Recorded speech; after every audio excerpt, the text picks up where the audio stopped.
नमस्कार सर। इलाहाबाद विश्वविद्यालय अपनी एसोसिएशन की तरफ से संवाद श्रृंखला की 5वीं कड़ी के रूप में policies and administrative reforms for the largest Republic of India, इस विषय पर आयोजित इस वेबिनार में मैं सुरेश आप सभी का हार्दिक स्वागत और अभिनंदन करता हूं। इस श्रृंखला के प्रारंभ करने से पहले एक दुखद सूचना है हम सबके बीच में। हमारे विश्वविद्यालय के एल्युमनी रहे और उत्तर प्रदेश शासन के चीफ सेक्रेटरी पर रह चुके श्री अखंड प्रताप सिंह जी का आज देहांत हो गया।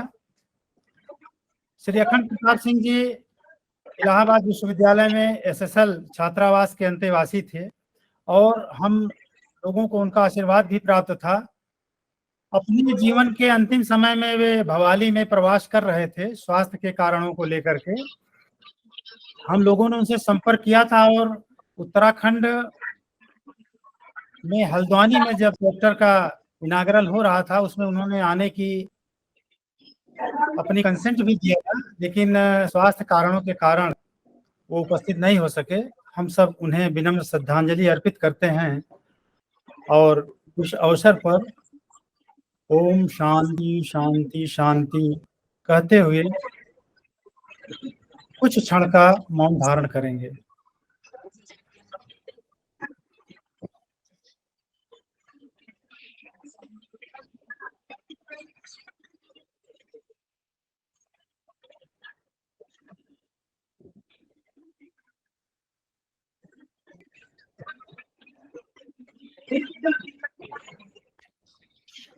हमारे इस कार्यक्रम में जो हमारे सम्मानित वक्ता हैं उसमें श्री एन.एस. नपलचाल सर थे, जो इलाहाबाद विश्वविद्यालय के एल्युमनी भी रहे और उत्तराखंड के चीफ सेक्रेटरी रहे। उनके पारिवारिक कतिपय अपरिहार्य कारणों के कारण आज वो हमारे बीच में उपस्थित नहीं हैं। उन्होंने चंद्र सिंह नपलचाल अपना एक मैसेज लेकर के भेजा है। नपलचाल साहब, श्री चंद्र सिंह नपलचाल अगर उपस्थित हो तो बताएं। मैंने चंद्र सिंह नपलचाल साहब से बात किया था उनके माध्यम से और श्री नवीन चंद्रा से हुई वार्ता के अनुसार उनकी देहांत हो गया और उनकी उम्र 104 वर्ष थी। Hello yes hello. हाँ, चंद्र सिंह नपलचाल सर बोल रहे हैं? हाँ जी, हाँ जी। हाँ मुझे सुन पा सर, नपलचाल सर से आपकी जो वार्ता हुई है उनका मैसेज कृपया बताने का कष्ट करें। हाँ, ये दुखद सूचना रही कि उनकी माताजी का स्वर्गवास अभी 4 फरवरी को 4 जून को हुआ था। तो उसी सिलसिले में दार्चुला में उनके जो हमारे संसार के अनुसार कार्यक्रम होते हैं उसमें वो गए हैं और इस कारण वो यहाँ पर उपस्थित नहीं हो पा रहे हैं। और आज जैसे कि नवीन जी से और शरद से बात हुई थी और उनका जो संदेश था कि ये मैं नहीं उपस्थित हो पा रहा हूँ, आप सबको अवगत कराना है। और मैं इस वेबिनार आप सबको नमस्कार है और इस कार्यक्रम के लिए मेरे शुभकामनाएं हैं। धन्यवाद सर, थैंक यू सर। अब हम अपने कार्यक्रम का विधिवत शुभारंभ करते हैं। हमारे बीच में श्री प्रभात कुमार सर उपस्थित हैं। उनका परिचय संक्षेप में मैं क्या दे सकता हूं, बस ये अवगत कराना चाहूँगा कि सर 1963 बैच के भारतीय प्रशासनिक सेवा के अधिकारी हैं और भारत सरकार के उच्च पद पर 1998 से 2000 तक कैबिनेट सेक्रेटरी के रूप में राष्ट्र को आपने अपनी सेवाएं अर्पित किया है। साथ ही झारखंड जब स्टेट बना है तो उसके प्रथम गवर्नर के रूप में नवंबर 2000 में आपने कार्यभार ग्रहण किया। आप इलाहाबाद में आपका जन्म हुआ, वहीं पालन पोषण हुआ, तो इलाहाबाद विश्वविद्यालय से बहुत गहराई से जुड़े हुए हैं। हमें बड़ी खुशी है कि आज हमारे बीच में इतने वरिष्ठ अधिकारी उपस्थित हैं और उनको सुनने का हम सबको अवसर मिल रहा है। आज का यह विषय, जैसा कि आप लोग अवगत हैं, कि policies and administrative reforms for the largest Republic of India, ये है। बहुत संक्षेप में मैं विषय से आप सबको जोड़ना चाहूंगा। हम सब लोग जानते हैं कि प्रशासन के दो क्रियाकलाप हैं, एक तो नीतियों के निर्माण में योगदान और दूसरा उन नीतियों के क्रियान्वयन के माध्यम से नागरिकों को सशक्त बनाना। वर्ष 2023 सिविल सेवा दिवस की थीम है। 2006 से प्रत्येक वर्ष 21 अप्रैल को सिविल सेवा दिवस के रूप में मनाया जाता है। 2022 में लोक प्रशासन उत्कृष्टता के लिए प्रधानमंत्री पुरस्कार भी दिया जाता है। ये काबिले गौर है कि इसके अंतर्गत विधायिका, न्यायपालिका और सैन्य कर्मी शामिल नहीं हैं। ये विशेष रूप से सिविल सर्विस से जुड़े हुए लोगों को पुरस्कार दिया जाता है। 1965 में मनोसामाजिक व प्रशासनिक चिंतक वॉरेन वेनिस ने कहा था कि आगामी 30 सालों में नौकरशाही समाप्त हो जाएगी। 1991 के उदारीकरण के बाद सिविल ऑफिसर वो सिविल सेवक की भूमिका में आ चुके हैं। यह वही सिविल सर्विस है जिसे सरदार वल्लभ भाई पटेल ने 1947 में भारत का स्टील फ्रेम कहा था। काबिले गौर बात यह है कि 2005 में सूचना के अधिकार ने लोक सेवकों पर लगाम लगाने और जन विकास के प्रति उनकी जिम्मेदारी बढ़ाने की बात स्थापित किया है। इसके साथ ही 2006 में ई गवर्नेंस और वर्तमान में डिजिटल गवर्नेंस ने लोक सेवा को एक नए रूप में स्थापित किया है। साथ ही ई गवर्नेंस योजना भारत में 2006 में राष्ट्रीय ई गवर्नेंस योजना प्रारंभ की गई। साथियों, हमारे देश की 140 करोड़ आबादी में लगभग 80 करोड़ तक इंटरनेट की पहुंच है। उम्मीद है कि 2025 तक ये 90 करोड़ हो जाएगा। इस प्रकार डिजिटल ई गवर्नेंस काफी अच्छे रूप में हमारे बीच में स्थापित हो सकेगी। बहुत संक्षेप में मैंने एक सामान्य रूप से एडमिनिस्ट्रेटिव क्रियाकलापों की ओर आप सबका ध्यान आकृष्ट किया। अब मैं अत्यंत विनम्रता पूर्वक सम्मान के साथ श्री प्रभात कुमार सर से अनुरोध करता हूं कि इस विषय पर अपना वक्तव्य देने का कष्ट करें। प्रभात कुमार सर। धन्यवाद सुरेश कुमार सिंह जी, बहुत बहुत धन्यवाद। मैं देख रहा हूं कि हमारे बड़े वरिष्ठ और वर्दी कलीग्स हैं यहाँ पर। बीके चतुर्वेदी साहब हैं, सुरेंद्र त्रिपाठी जी हैं, और भी जिनको इतना अनुभव रहा है प्रशासन का। तो आपने बड़ा अच्छा किया। मुझे बहुत प्रसन्नता है कि आपका ये एलुमनाई एसोसिएशन जो है ये इस तरह के कार्यक्रम, कुछ बौद्धिक कार्यक्रम करता है। बहुत अच्छा और मुझे बहुत खुशी है इस वेबिनार में पार्टिसिपेट करने में। जहाँ तक इस विषय का संबंध है, मैं समझता हूँ कि इस विषय पे इतना ज्यादा परिचर्चा हो चुकी है, लिखा जा चुका है। आपको सबको पता है, किताबें लिखी जा रही हैं। अभी एक लेटेस्ट किताब है जो इसी महीने आई है, बीके पता नहीं तो हमने देखा कि नहीं, transforming the steel frame, edited by Vinod Rai. So this is the latest which has come and I'm going through it. Anyway, what I'm saying is that a lot of water has flown down the river. Itna kaam hua hai. I remember that, the union government has been concerned with this subject of administrative reforms since at least 1966, when the first Administrative Reforms Commission was set up. And thereafter, so many other bodies have been set up, commissions, committees, to have gone into various aspects of public administration. The second Administrative Reforms Commission was constituted when BK was the cabinet secretary, isn't it? BK, you were the cabinet secretary? Yeah. I think it was constituted in 2005. Hello SK Singh ji, सभी लोगों को नमस्कार। 1 minute बंद कर मेरी दीजिए। आवाज आ रही है? जितेंद्र, प्लीज सर, मेरी आवाज आ रही है क्या? सर आपकी आवाज आ रही, प्लीज कीप साइलेंट सर। नहीं, आप लोगों की आवाज नहीं सुनाई दे रही है। आप अपना सेट करिए। ठीक है सर, कार्यक्रम प्रारंभ हो गया, प्लीज डोंट डिस्टर्ब सर। तो मैं ये कह रहा था कि there are so many commissions and committees which have gone into the larger subject of public administration as well as special aspects, specific aspects of administration. बहुत इस पे लिखा गया है, and we have totally forgotten, BK, this is for your consumption, and Suren, that we have totally forgotten that there was a commission set up to review the constitution.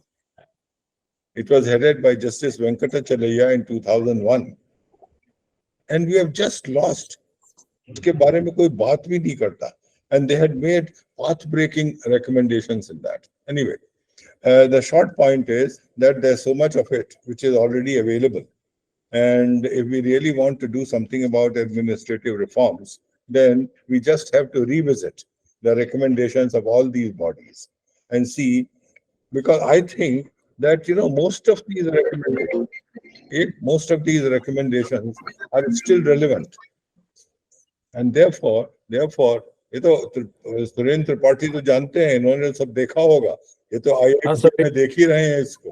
तो ये subject ऐसा है जिसमें हमारे पास बहुत मसाला है, और अगर हमें करना है, if we really want to do something about it, then the government, the policy makers, the lawmakers, they should get into the recommendations and see what can be, what is the relevant for the present time. Okay. If we really want, and therefore I will not go into the recommendations. बहुत recommendations हैं, आप देख लीजिएगा, तो आपने भी जो बताई वो भी हैं उसमें। So I will not, I will not repeat the recommendations of these bodies. But if we really want to make orbital changes, if we really want to have a futuristic administration, if we want to make a quantum jump, if we think of 2047, when we will be completing 100 years of our independence, then we should think out of the box. And I will, the short time that you have provided me, I'll just touch upon 3 or 4 points which come to my mind, which may be kept in consideration when the policies for a futuristic administration are made. Number one, I would say that there's a need for developing a consensus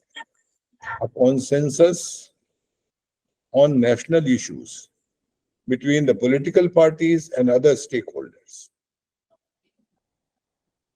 अभी तक क्या होता रहा है कि कोई भी policy matter होता है, कोई भी इश्यू होता है, उस पर opposition होता है. They are binary considerations. Every political party in opposition starts talking against the policy measures which are brought by the government of the day. And this has been happening. This has been happening for the last 75 years. So this sort of a contest, this sort of a conflict between the political parties for their own agendas, they may be based on religion, they may be based on caste, they may be based on region, they may be based on their ideology. But there's such dissonance in policy matters. And I think it is the need of the day to have a general consensus in the national interest. If we keep the national interest, if we keep the interest of the people at the highest, and then think as to what sort of administration do we require. तो इसमें ये एक तरह की सहमति, एक तरह का मतैक्य होना आवश्यक है, ऐसा मेरा, क्योंकि मुझे याद आता है कि एक अमेरिकन फिलोसोफर हैं फ्रांसिस फुकुयामा, वो बड़े अच्छा लिखते हैं, पढ़ी होंगी आपने किताबें, बीके ने पढ़ी होंगी, सुरेन ने पढ़ी होंगी. He has written a book which is called State Building, and there he has described how the state can be built, a modern ideal state can be built. And he says that there are three components of state building. The first is legitimacy of the government. कि government की legitimacy होनी चाहिए, प्रामाणिकता होनी चाहिए. और दूसरा component है the organisation of the political system. जो पॉलिटिकल सिस्टम है हमारा, वो ढंग से ऑर्गेनाइज होना चाहिए, उसके रूल्स रेगुलेशंस होने चाहिए. हमारे यहाँ जो पॉलिटिकल सिस्टम है वो बिल्कुल ही, मेरा ख्याल है, it is absolutely unregulated.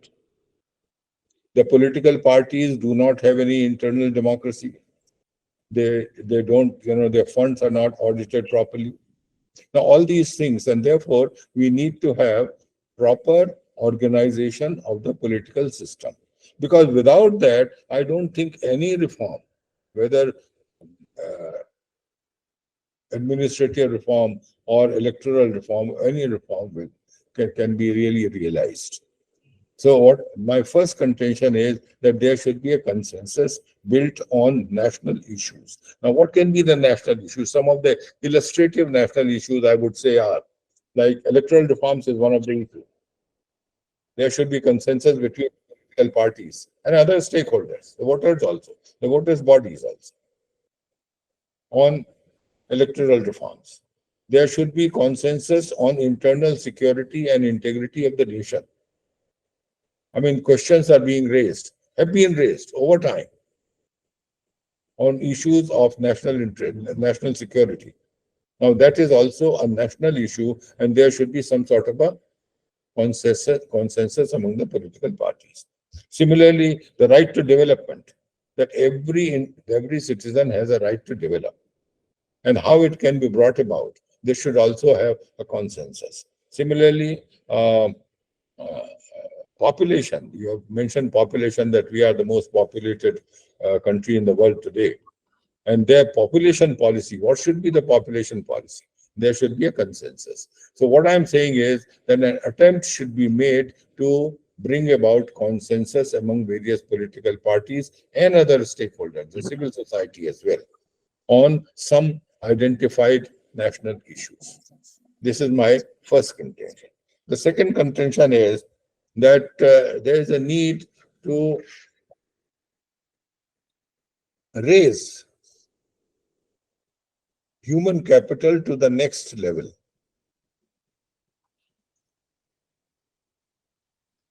We have become the most populous country in the world. We have been talking about demographic dividend.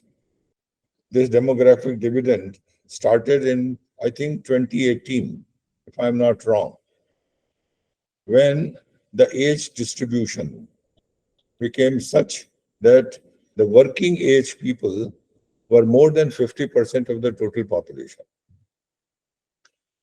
The population between 15 years and 64 years, which is the working age working age group, that became more than 50%. That became more than the non-working age group. Now that is the dividend which we started in 2018. And this dividend is likely to continue till 2055. 2055 तक हमारा पास ये dividend होगा कि हमारी population जो है, that will be a young population, that will be a working population. But unfortunately, what has happened is that we have not till now drawn the real advantage of this dividend. हम लोगों के वक्त में भी थोड़ा बहुत हुआ, BK के वक्त में बहुत हुआ. आप लोगों ने देखा है कि एक हमने स्किल इंडिया मिशन शुरू किया. I think it was started in 2009, if I'm not wrong. And then, of course, successive governments have been working on it. Skill India mission. Now, I think it is a mild statement to say that it has not given the results, the outcome that were expected from it. if I really say what I believe, that the Skill India mission has failed. And if Skill India mission has failed and there is no replacement so far as the human resource forms are concerned, I think there will be no advantage drawn from this dividend, this demographic dividend. And therefore, I believe, and this is my conviction, that we should raise this. We should raise this through whatever we are talking about, technology, we're talking about how to reach out to the youth.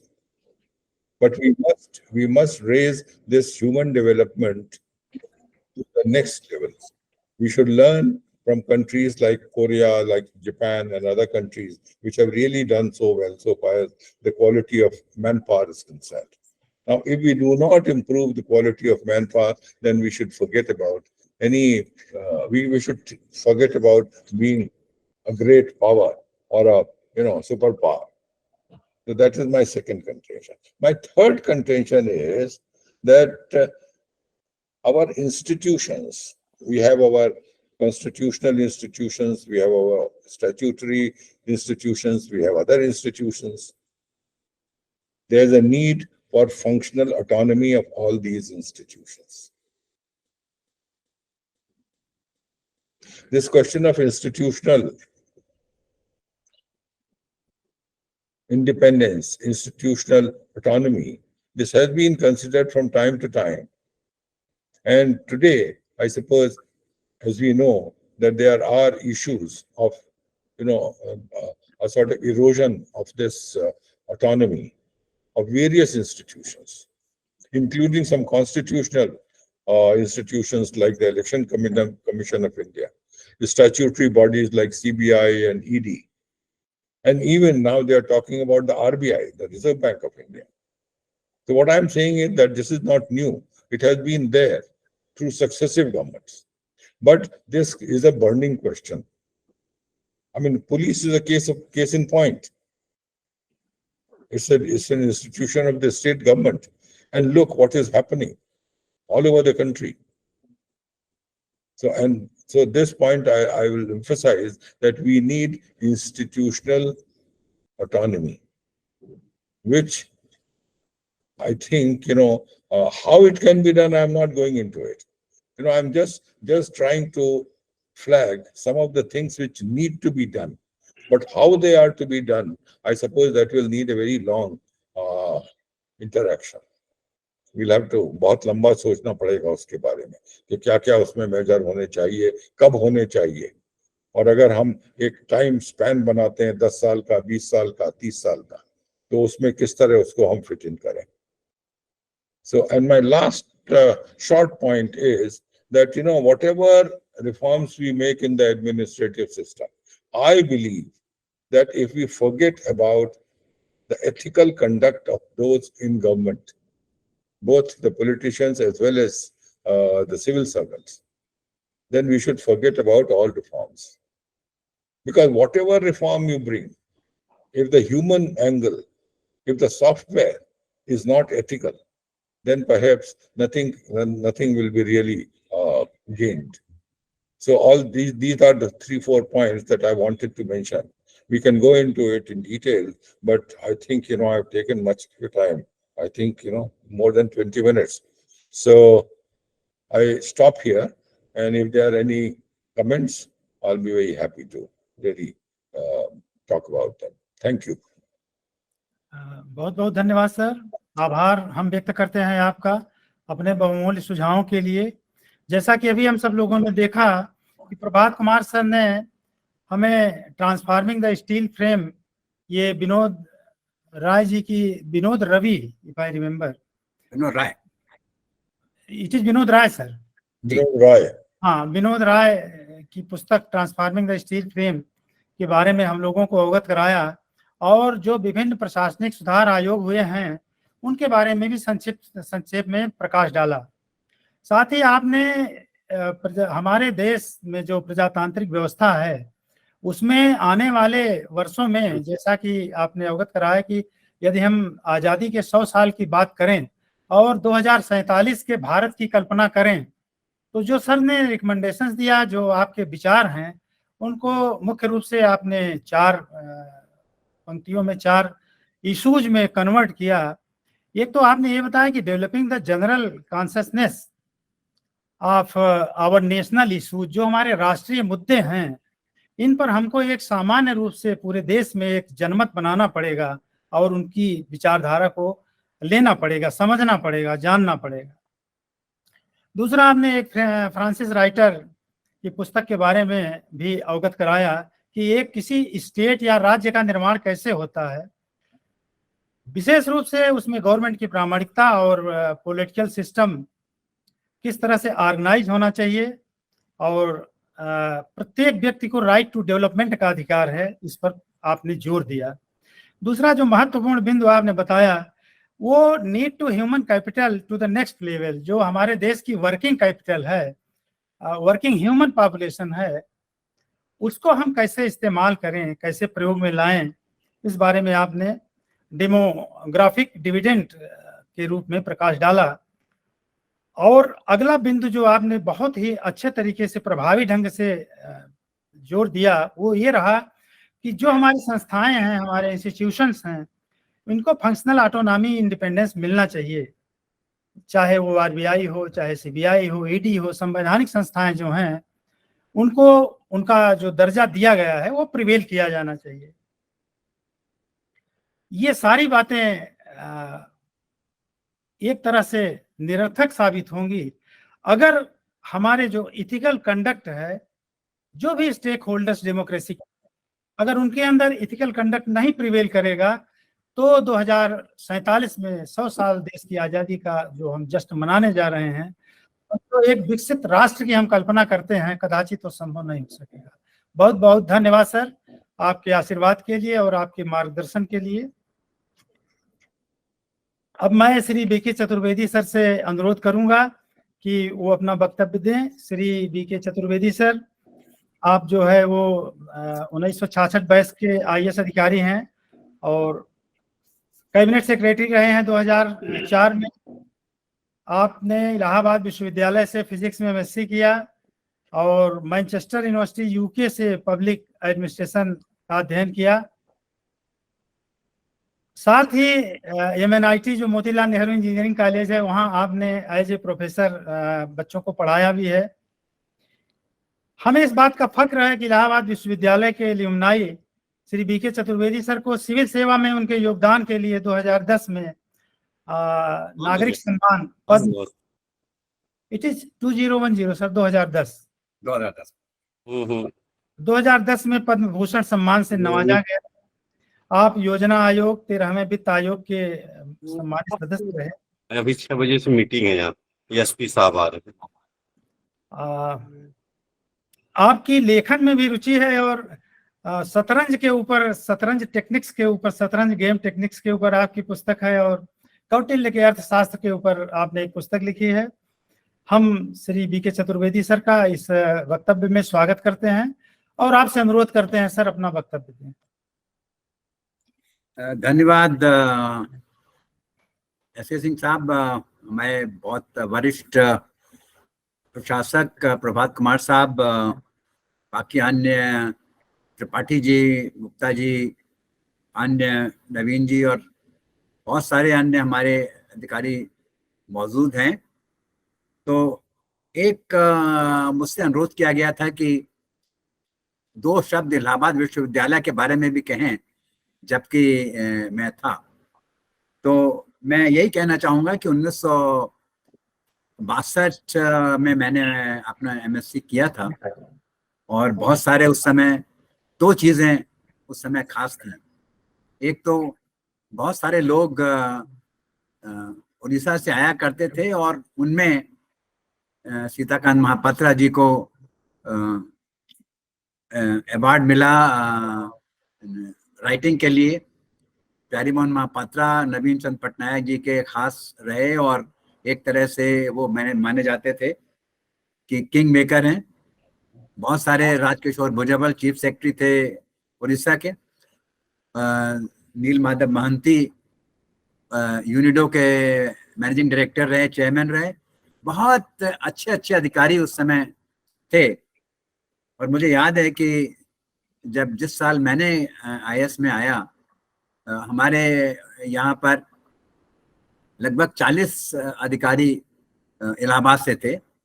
और हम लोग के यहाँ पर PMC का चुनाव होता है तो उसमें 2 खेमे थे, एक दिल्ली के और एक इलाहाबाद का। और 2 बार वो चुनाव हुआ और दोनों बार इलाहाबाद का खेमा जीता, क्योंकि हमारे यहाँ के बहुत सारे लोग थे। तो ऐसे उस समय गर्व की बात है कि हर हॉस्टल से 2-2, 4-4, 6-6, 8-8 लोग, कुछ हॉस्टल से ज्यादा 8 लोग भी आया करते थे। एक चीज मुझे व्यक्तिगत रूप से याद है, हम लोगों ने एक क्लब स्टैब्लिश किया था, एक एलीट साइंस क्लब, जिसमें कि बहुत अच्छे लोग थे। दिनेश टंडन थे उसमें, जो पुरुषोत्तम दास टंडन थे उनके ग्रेट ग्रैंडसन, वो थे हमारे, और बहुत बहुत से लोग थे।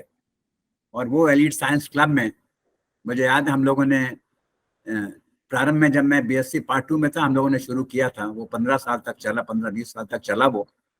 और उसमें खास बात ये थी कि पहले वर्ष में मैंने उसमें एक पेपर लिखा, सोलर सिस्टम्स के बारे में एक पेपर वहां पर पढ़ा था। उसके बाद जब मास्टर्स किया तो उस समय और अध्ययन किया मैंने इसके बारे। और उसके बाद मैंने एक दी एक्सपेंडिंग यूनिवर्स करके एक पेपर लिखा, जो कि फिजिक्स डिपार्टमेंट के उसमें पब्लिश किया गया। और फिर जब मैं 2 बार इंटरव्यूज के लिए गया, एक बार गोरखपुर यूनिवर्सिटी में और एक बार इंजीनियरिंग कॉलेज में लेक्चरर्स के लिए, तो जो प्रोफेसर्स आए थे, प्रोफेसर शर्मा लखनऊ से, उन्होंने बहुत विस्तार से हमसे इस पेपर के बारे में पूछा, और सिर्फ इस पेपर के बारे में पूछा। और उसके आधार पे उन्होंने हमारा चयन गोरखपुर में भी किया और इंजीनियरिंग कॉलेज में भी किया। तो मेरे कहने का तात्पर्य यह है कि उस समय कई तरह की इस तरह की जो एक्टिविटीज थी वो भी होती थी। और इसी के आधार पर फिर मैंने एक पेपर लिखा, जो कि फिर अमेरिकन जर्नल ऑफ फिजिक्स में पब्लिश हुआ बाद में, एक as a research paper in the field of Maxwell distribution law. तो इस तरह की हम लोगों की कई सारी जो एक्टिविटीज थी हम लोग करते थे। लेकिन अब वर्तमान विषय पे आने पे मैं इसमें 4-5 बिंदुओं के ऊपर अपना ध्यान आकृष्ट करूंगा, आपका ध्यान आकृष्ट करना चाहूंगा। प्रभात कुमार साहब ने तो बहुत विस्तार से इन चीजों के बारे में वर्णन किया है। 4-5 उन्होंने बहुत महत्वपूर्ण बिंदु बताए हैं। मेरा कहना यह है कि जो हमारे यहाँ की पब्लिक पॉलिसी है, उसका ऑब्जेक्टिव क्या होना चाहिए, ये बहुत महत्वपूर्ण है। मेरे विचार से इसके 2 ऑब्जेक्टिव होने चाहिए। पहला तो ये कि हमारे यहाँ की जो ग्रॉस डोमेस्टिक प्रोडक्ट है, उसकी ग्रोथ अच्छी हो और तेजी से हो। और मुझे इसका अनुभव जब हुआ, जब 1978 में, मुझे याद है मैं जा रहा था, जाड़े का मौसम था, फ्रांस और जर्मनी के बीच में सड़क से जा रहे थे, बहुत सारे लोग थे, क्रिसमस ईव था, तो विभिन्न कंट्रीज के लोग हमारे बस में थे। तो जो उस समय हम लोग बॉर्डर पे पहुंचे, तो उन्होंने बॉर्डर पे आते ही कहा कि सिर्फ हमें हिंदुस्तानी, पाकिस्तानी और श्रीलंका के पासपोर्ट की जरूरत देखने की है, और किसी की जरूरत नहीं है। और तब मुझे लगा जैसे गरीब जब कोई अपना रिश्तेदार होता है तो उसी का ध्यान रखा जाता है कि वो नहीं आने पाए, बाकी अमीर रिश्तेदार आ जाएं तो कोई उसकी जरूरत नहीं है। तो तब मुझे लगा कि कैसा महत्वपूर्ण है कि हमारे देश की तरक्की हो। और जब रिफॉर्म्स हुए 1990 में, उसके बाद जब कई लोग मिलते थे, बताने लगे कि धीरे धीरे कैसा परिवर्तन आया।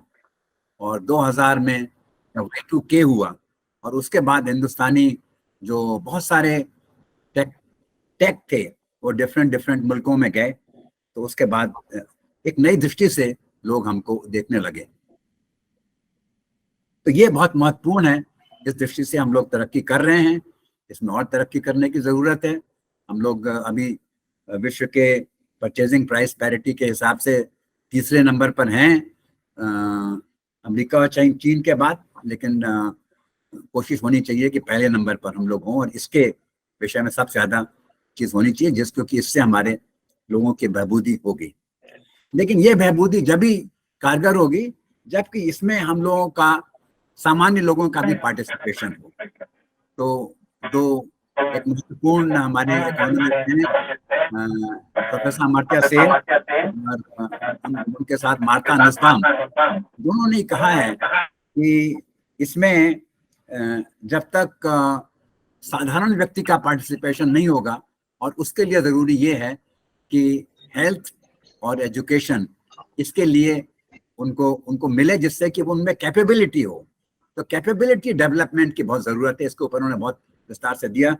तो दूसरा मेरा कहना यह है कि जहां हम लोग किस तरक्की की ज़रूरत है, जो अपने पॉलिसीज़ बनाएं, उनमें हम लोगों को ये भी देखना होगा कि ये जो कैपेबिलिटीज़ हैं ये बहुत इसमें उनमें हम लोग साधारण लोगों में डेवलप करें जिससे कि वो भी उसमें भागीदार हो सकें और जिससे कि हमारी तरक्की और अच्छी हो सके और तेजी से हो सके। जो देश तरक्की करते हैं उनमें एक सबसे महत्वपूर्ण चीज होती है इनोवेशन। आप अमेरिका में देखें, इनोवेशन के ऊपर बहुत जबरदस्त मेहनत होती है, तरक्की होती है। मैं आज इसके आंकड़े देख रहा था कि कितना रिसर्च एंड डेवलपमेंट में करते हैं। अमेरिका में देखा 2.6% अपने जीडीपी का करते हैं। चीन में देखा 3.1% करते हैं। जापान में देखा 3.4% करते हैं। लेकिन हम लोग जो हैं वो 0.1 या 2% करते हैं। इसमें से हम लोग ज़्यादा इसमें तरक्की नहीं कर रहे हैं इसमें से। तो हम लोगों को इसके बारे में बहुत ध्यान देना होगा, और यदि हम लोगों को अपने देश को तेजी से आगे बढ़ाना है तो जहां साधारण तरीके तो अपनाने ही होंगे, इनोवेशन जो है वो बहुत क्रिटिकल होगा हमारे देश की तरक्की के लिए। ये एक बहुत महत्वपूर्ण मुद्दा है। सिविल सर्विस रिफॉर्म्स के बारे में प्रभात कुमार साहब ने मेंशन किया। मेरा थोड़ा सा इसके बारे में एक विषय है जो मैं कहना चाहूँगा। मैंने पहले भी कहा है, वो कई जो दो हुए आयोग, उसमें दूसरे आयोग तो मेरे सामने हुआ था, हम लोगों ने नियुक्त किया था। तो उसमें मेरा कहना यह है कि जो हमारी सिविल सर्विस है वो यंगर होनी चाहिए, और इसीलिए मेरा एक था कि हम लोगों को जो अपने सिविल सर्वेंट्स हैं वो दर्जा, जैसे बहुत सारे नीट के एग्जाम्स होते हैं, जेईई के एग्जाम्स होते हैं, तो दर्जा 12 के बाद हम लोगों को उनको एक इम्तहान होना चाहिए जिससे कि हम लोग अपने इसमें सेलेक्ट करें, जितने भी करने हैं लोग पीसीएस के लिए, आईएएस के लिए एक बड़ा सा इम्तहान करें जिसमें कि सब लोगों को इसमें सेलेक्ट करें, और वो उन लोगों की एक 3 वर्ष या 4 वर्ष की ट्रेनिंग हो पब्लिक एडमिनिस्ट्रेशन में, लॉ में, बाकी अदर सिविल सर्विस के और अन्य एस्पेक्ट्स पर, और उसके पश्चात उनकी फिर नियुक्त हो। मेरा विचार ये है कि इससे जो हमारी सिविल सर्विस है, जो यंगर लोग हैं वो ज़्यादा मोटिवेटेड होते हैं, ज़्यादा उनमें एक ये होता है कि एक जीवन में कुछ करने की अधिक शैली होती है। अगर वहाँ से प्रारंभ करेंगे तो मेरे हिसाब से रिफॉर्म्स पे वो ज़्यादा ध्यान दे सकते हैं। इसके विषय में मैंने पहले भी कहा था, अनफॉर्चुनेटली इसका हम नहीं कर पाए। एक सुझाव मैं यहाँ ये देना चाहूँगा। बहुत सारे आपने सुझाव अपने इसमें दिए हैं, इंस्टीट्यूशंस ने पहले भी दिए हैं, डिजिटाइजेशन, ट्रांसपेरेंसी, करप्शन कंट्रोल, ये सब बहुत महत्वपूर्ण चीज़ें हैं, और इनसे गवर्नेंस इंप्रूव हो रही है, और इसके कई एरिया में गवर्नेंस इंप्रूव हुई है, और इसको मैंने देखा है। एक इसका example ease of doing business है, उसमें मैंने देखा है कैसे हिंदुस्तान के वो हुए। तो ये चीज़ें बहुत महत्वपूर्ण हैं। करप्शन कंट्रोल के बारे में मैं एक चीज़ कहना चाहूँगा। करप्शन कंट्रोल जो है वो वैसे तो उसके लिए इंस्टीट्यूशंस बने हैं, और उनको ऑटोनॉमी के बारे में प्रभात कुमार साहब ने बहुत सही कहा कि हम लोगों को उनकी ऑटोनॉमी रहनी चाहिए, जिससे कि वो अपना स्वतंत्र रूप से कार्य करें। लेकिन मैंने जो इसका अध्ययन किया अपनी एक किताब में जो लिखी है मैंने इसके बारे में, वो ये देखा कि करप्शन जो है वो जो सोसाइटीज जिनकी की इनकम $5,000 पर कैपिटा से कम होती है उनमें वो रहती ही है, और जैसे उसके पश्चात बढ़ती है उससे $5,000 से, वो उनमें करप्शन के लेवल्स जो हैं सडनली ड्रॉप होने लगते हैं। तो हम लोगों को जहां तक करप्शन के ऊपर उन सोसाइटीज में जिसमें कि इनकम कम है और जिनमें कि गरीबी कहिए या कहिए कि बहुत सारे ऐसे लोग हैं जिनके की बिलो पॉवर्टी लाइन है या पॉवर्टी लाइन के साथ भी हैं, तो जिनमें लो इनकम कंट्रीज हैं उनमें करप्शन आप इससे कंट्रोल कर सकते हैं लेकिन खत्म नहीं कर सकते हैं।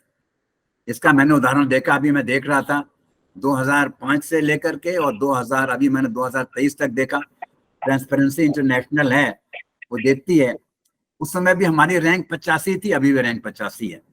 तो मुझे लगा कि बहुत ज्यादा इसमें हम लोग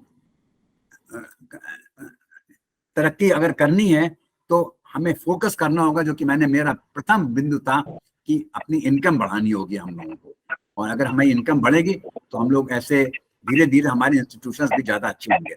लेकिन ये तो बात सही है कि वही पर्याप्त नहीं होगा, इनकम बढ़ाने के साथ साथ अपने जो बाकी एंटी करप्शन इंस्टीट्यूशंस हैं उनको भी ऑटोनॉमी देनी होगी और उनको भी हमें वो करना होगा।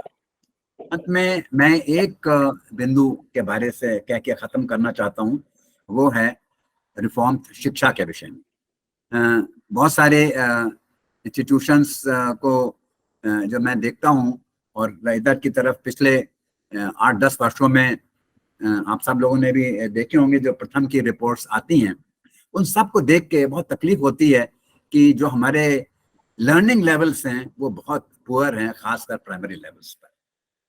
दर्जा 5 के बच्चे दर्जा 2 की किताबें नहीं पढ़ सकते हैं, दर्जा 7 के बच्चे मैथमेटिक्स के साधारण कंप्यूटेशंस नहीं कर पाते हैं।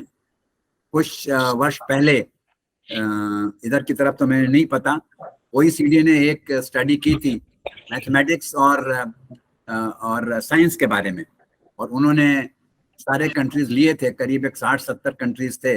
उनमें देखा कि हमारे यहाँ के 2 स्टेट्स उसमें गई थी, तमिलनाडु और हिमाचल प्रदेश, जो कि बेस्ट स्टेट्स थी, वो लगभग अंतिम 2-3 पायदान पे थी। तो हमें इसके ऊपर, शिक्षा के ऊपर, हमें शिक्षा की क्वालिटी के ऊपर, प्राइमरी शिक्षा के ऊपर एक जोर देना होगा, और यही जोर हमें इनमें भी देना होगा। अपने जो उच्च शिक्षा में का तो एक्सपेंशन हो रहा है, हमारे यहाँ के कुछ इंस्टीट्यूशन से बहुत अच्छे हैं, IIM, IISc, लेकिन अभी इसके बारे में हमें बहुत आगे करना है अपने इंस्टीट्यूशंस को। तो इसके विषय में जब तक कि जो मुल्क अपने अच्छी शिक्षा को करते हैं वो मुल्क आगे बढ़ते हैं। तो हम लोगों ने, हमारे यहाँ के IIMs, IITs, इन सब लोगों ने बहुत अच्छे इंस्टीट्यूशंस के बच्चे किए हैं और ये बाहर जा रहे हैं, लेकिन हमें अभी भी इनको बाकी जो एरियाज हैं उनके बच्चों को भी उनकी शिक्षा करनी होगी, और प्रथम जो प्राइमरी लेवल पर जो शिक्षा है इसके विषय में भी हमें करना होगा। ये कुछ बिंदु हैं जिनको मैं समझता हूँ कि हमें देखने की आवश्यकता है, और रिफॉर्म्स का जो एक विषय ऐसा है कि इसमें इंस्टीट्यूशनल रिफॉर्म्स और बाकी सारी इतनी सारी चीजें हैं कि उसके लिए काफी समय लगेगा। तो सिर्फ इन बिंदुओं पर ही मैं इस वर्ष अभी कहना चाहता था। धन्यवाद। Thank you sir, thank you very much. अभी हम लोगों ने माननीय VK चतुर्वेदी सर के अनुभव पर आधारित पब्लिक रिफॉर्म्स और पब्लिक पॉलिसी के संबंध में व्याख्यान सुना। सर ने जहां एक और हमारा ध्यान आकृष्ट किया कि पब्लिक पॉलिसी के ऑब्जेक्टिव्स क्या होने चाहिए, आपने डोमेस्टिक प्रोडक्ट की ग्रोथ अच्छी होने के बारे में भी हमारा ध्यान आकृष्ट किया। विशेष रूप से सर ने इनोवेशन की प्रक्रिया पर जोर देने के संबंध में सुझाव दिया और अवगत कराया कि अन्य देशों के मुकाबले हमारे देश में केवल 0.1% ही GDP का इनोवेशन पर खर्च किया जाता है, जो न के बराबर है। आपका एक सुझाव बहुत महत्वपूर्ण आया है, जिस पर काफी गंभीरता से विचार किए जाने की आवश्यकता है और डायरेक्ट पब्लिक पॉलिसी से रिलेट करता है। वो है कि सिविल सर्विस की परीक्षाएं इस तरह से होनी चाहिए कि उसमें जो पार्टिसिपेंट्स हों वो यंगर एज के लड़के उसमें सेलेक्ट होकर के आए। कारण ये है कि नई उम्र के बच्चे जो है वो मोटिवेटेड होते हैं, कुछ करने का संकल्प होता है। और आपने विशेष रूप से ट्रेनिंग पर जोर देने की बात कही कि उनकी ट्रेनिंग का जो स्पैन है वो 3-4 साल का होना चाहिए, जिसमें जो प्रशासन के विभिन्न डायमेंशंस हैं उनके बारे में सेलेक्ट ऑफिसर्स को गंभीरता पूर्वक ट्रेनिंग दी जाए। करप्शन कंट्रोल के बारे में आपका सीधा फंडा ये है, फार्मूला जो समझ में मेरे आया वो ये है कि अगर आम व्यक्ति की जो है वो लो इनकम को इंक्रीज किया जाए, बढ़ाया जाए, तो ये महत्वपूर्ण बिंदु है। यद्यपि यह केवल यही एक ऐसा बिंदु नहीं है कि अगर आदमी की इनकम बढ़ा देंगे तो करप्शन नहीं करेगा, क्योंकि हम देखते हैं कि प्रायः जिनकी इनकम बहुत अच्छी है वो मोस्ट करप्ट की सूची में आ रहे हैं, जैसा कि हम लोग रोज अखबारों में पढ़ रहे हैं। लेकिन एक फंडामेंटल रीजन सर ने बताया कि अमूमन आमतौर पर ऐसा देखा जाता है कि अगर लो इनकम ग्रुप के आदमी की सैलरी ऐसी हो जाए या उसका जीवन यापन का साधन ऐसा हो जाए कि उसका गुजारा हो जाए तो बेईमानी के चांस कम हो जाते हैं। जो व्यक्तित्व के विकास के पहलू हैं उसमें शिक्षा बहुत ही महत्वपूर्ण पहलू है। सर ने विशेष रूप से प्राइमरी एजुकेशन की ओर हम सबका ध्यान आकृष्ट किया और ये बताया कि प्राइमरी शिक्षा का स्तर जो है वो वाकई बहुत खराब है। हम अपने जो हमारा टॉपिक है, जो हमने विषय सेलेक्ट किया, उस पर हम अपने जो हमारे विद्वान वक्ता हैं उनके बहुत संक्षेप में हमें सुनने का टाइम मिल रहा है। हम सभी जानते हैं कि यह बहुत बड़ा विषय है और किसी एक डायरेक्शन पर ही कई दिन का सेमिनार हो सकता है। सर, मैं आप लोगों के संज्ञान में लाना चाहूँगा कि हम लोग श्री यशवंत त्रिपाठी सर से मिलने गए उनके ऑफिस में, इसी आपको इनवाइट करने के लिए कि लेक्चर देना है आप, तो आपने आश्वस्त किया कि आप लोगों का बहुत अच्छा है और हम कोशिश करेंगे कि एक सप्ताह का हम जो है वो सेमिनार या कॉन्फ्रेंस इस तरह से आयोजित करेंगे कि एडमिनिस्ट्रेटिव रिफॉर्म्स और पब्लिक पॉलिसी से रिलेटेड लगभग एक सप्ताह का हम सेमिनार आयोजित करेंगे। उसके संबंध में यशवंत त्रिपाठी साहब अभी अपने वक्तव्य में मैं समझता हूँ विस्तार से प्रकाश डालेंगे। श्री यशवंत त्रिपाठी सर के बारे में थोड़ा 2 लाइन मैं परिचय के रूप में बताना चाहूँगा कि आप उड़ीसा कैडर के 1990 में बैच बोल रहा हूँ, 82 बैच है सर, उड़ीसा कैडर के IAS अधिकारी हैं और आपने इलाहाबाद विश्वविद्यालय से पॉलिटिकल साइंस में MA किया है। आपने प्रबंधन की शिक्षा, MBA की शिक्षा पब्लिक पॉलिसी में साल्वेनिया विश्वविद्यालय से लिया और आप इलाहाबाद विश्वविद्यालय में लेक्चरर के रूप में भी आपने अध्यापन का भी कार्य किया है। 2019 से आप director general Indian institute of public administration में अपनी सेवाएं दे रहे हैं। Parliamentary affairs government of India में आप सचिव के पद पर रहे हैं। मैं आपकी प्रोफाइल देख रहा था, इतना मल्टी डायमेंशंस, इतने डिपार्टमेंट्स में आपने काम किया है कि मुझे पढ़ने में बहुत टाइम लग रहा था। तो बहुत ही अनुभवी अधिकारी हैं और पब्लिक एडमिनिस्ट्रेशन के निदेशक के रूप में राष्ट्र को आपकी सेवाएं मिल रही हैं। मैं सर से अनुरोध करूंगा कि सर अपना विद्वतापूर्ण वक्तव्य हमें दें और इससे संबंधित आपकी क्या योजनाएं हैं, आगे क्या करने वाले हैं, प्रकाश डालें। श्री यशवंत त्रिपाठी सर। हमारे सभी वरिष्ठ अधिकारियों को हमारा नमस्कार। सुरेश कुमार जी ने हमारा परिचय दिया। सर, इतने महान लोगों के बीच हमें बोलने का, ये तो सब सुनने वाले पर्सनालिटी आज इकट्ठा किया आपने, उसमें मुझे बोलने का भी मौका दे रहे हैं, ये मेरे लिए परम सौभाग्य है।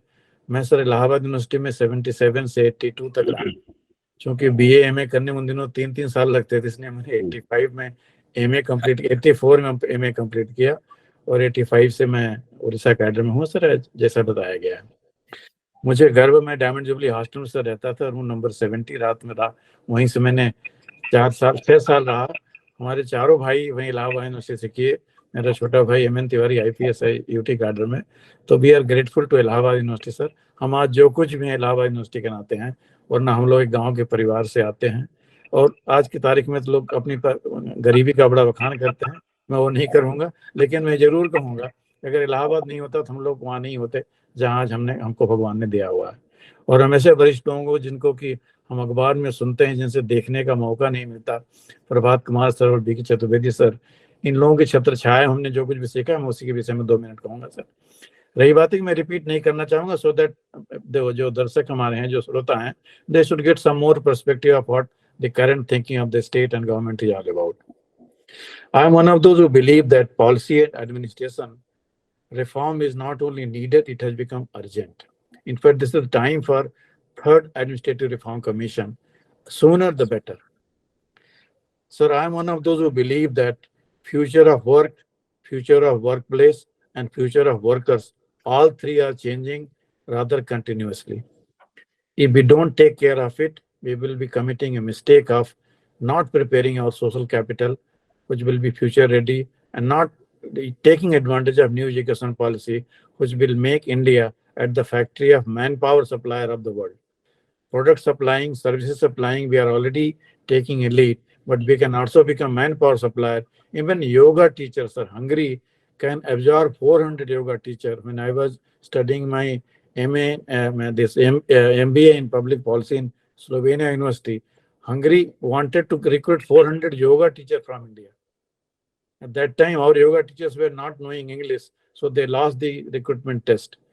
Today, we need to prepare our manpower and person power, in fact, men and women both, to become the future workforce for the 21st century. It's not no longer sir, a slogan or political slogan. Bureaucracy need to do its bit to make it happen. And second thing I would like to propose, and which I think we should look into public policy and implementation in 2 ways. One is how the administration will work, because most of the time we get boiled down, we get very fairly controversial on public policy making, and we understand that a good public policy is good enough and it will be automatically implementing itself. Education reform has become victim of this, that a good public policy also does not work. Skill was just being discussed, my senior colleagues, that mission skill or skilling the such a billion plus population is not that easy to, in fact, it is easier to make a public policy unless all the nuts and bolts are not thought through. So here I have a suggestion, sir. We have to relook at district governance. Center and state are able to manage their affairs. They have fund, function, and functionaries which will meet their requirement. But district governance has been given a passing reference even in administrative reform. I have carefully gone through the second Administrative Reform Commission report also, and the suggestions that has been given, if even half of them were accepted and implemented in its full letter and spirit, we could have seen a different India. But we have to adapt to the new situation. Again, district governance need to be flagged in as #1 reform, because if district governance is not strengthened, we will fall victim between the 3 stools. So I am convinced that district governance need a serious relook, both at state level and central level. And though district governance is not within the purview of central government, because they also say that there's a state issue, but district governance must be factored into strengthen it.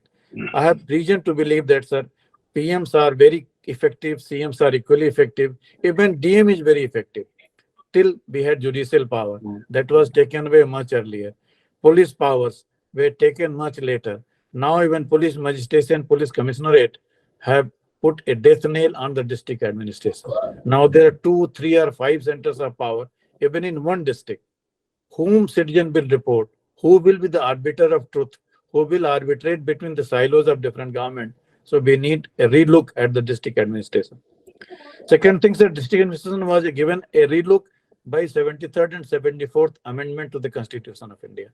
We are the only federal constitution in the world where at least local self-government is also mentioned.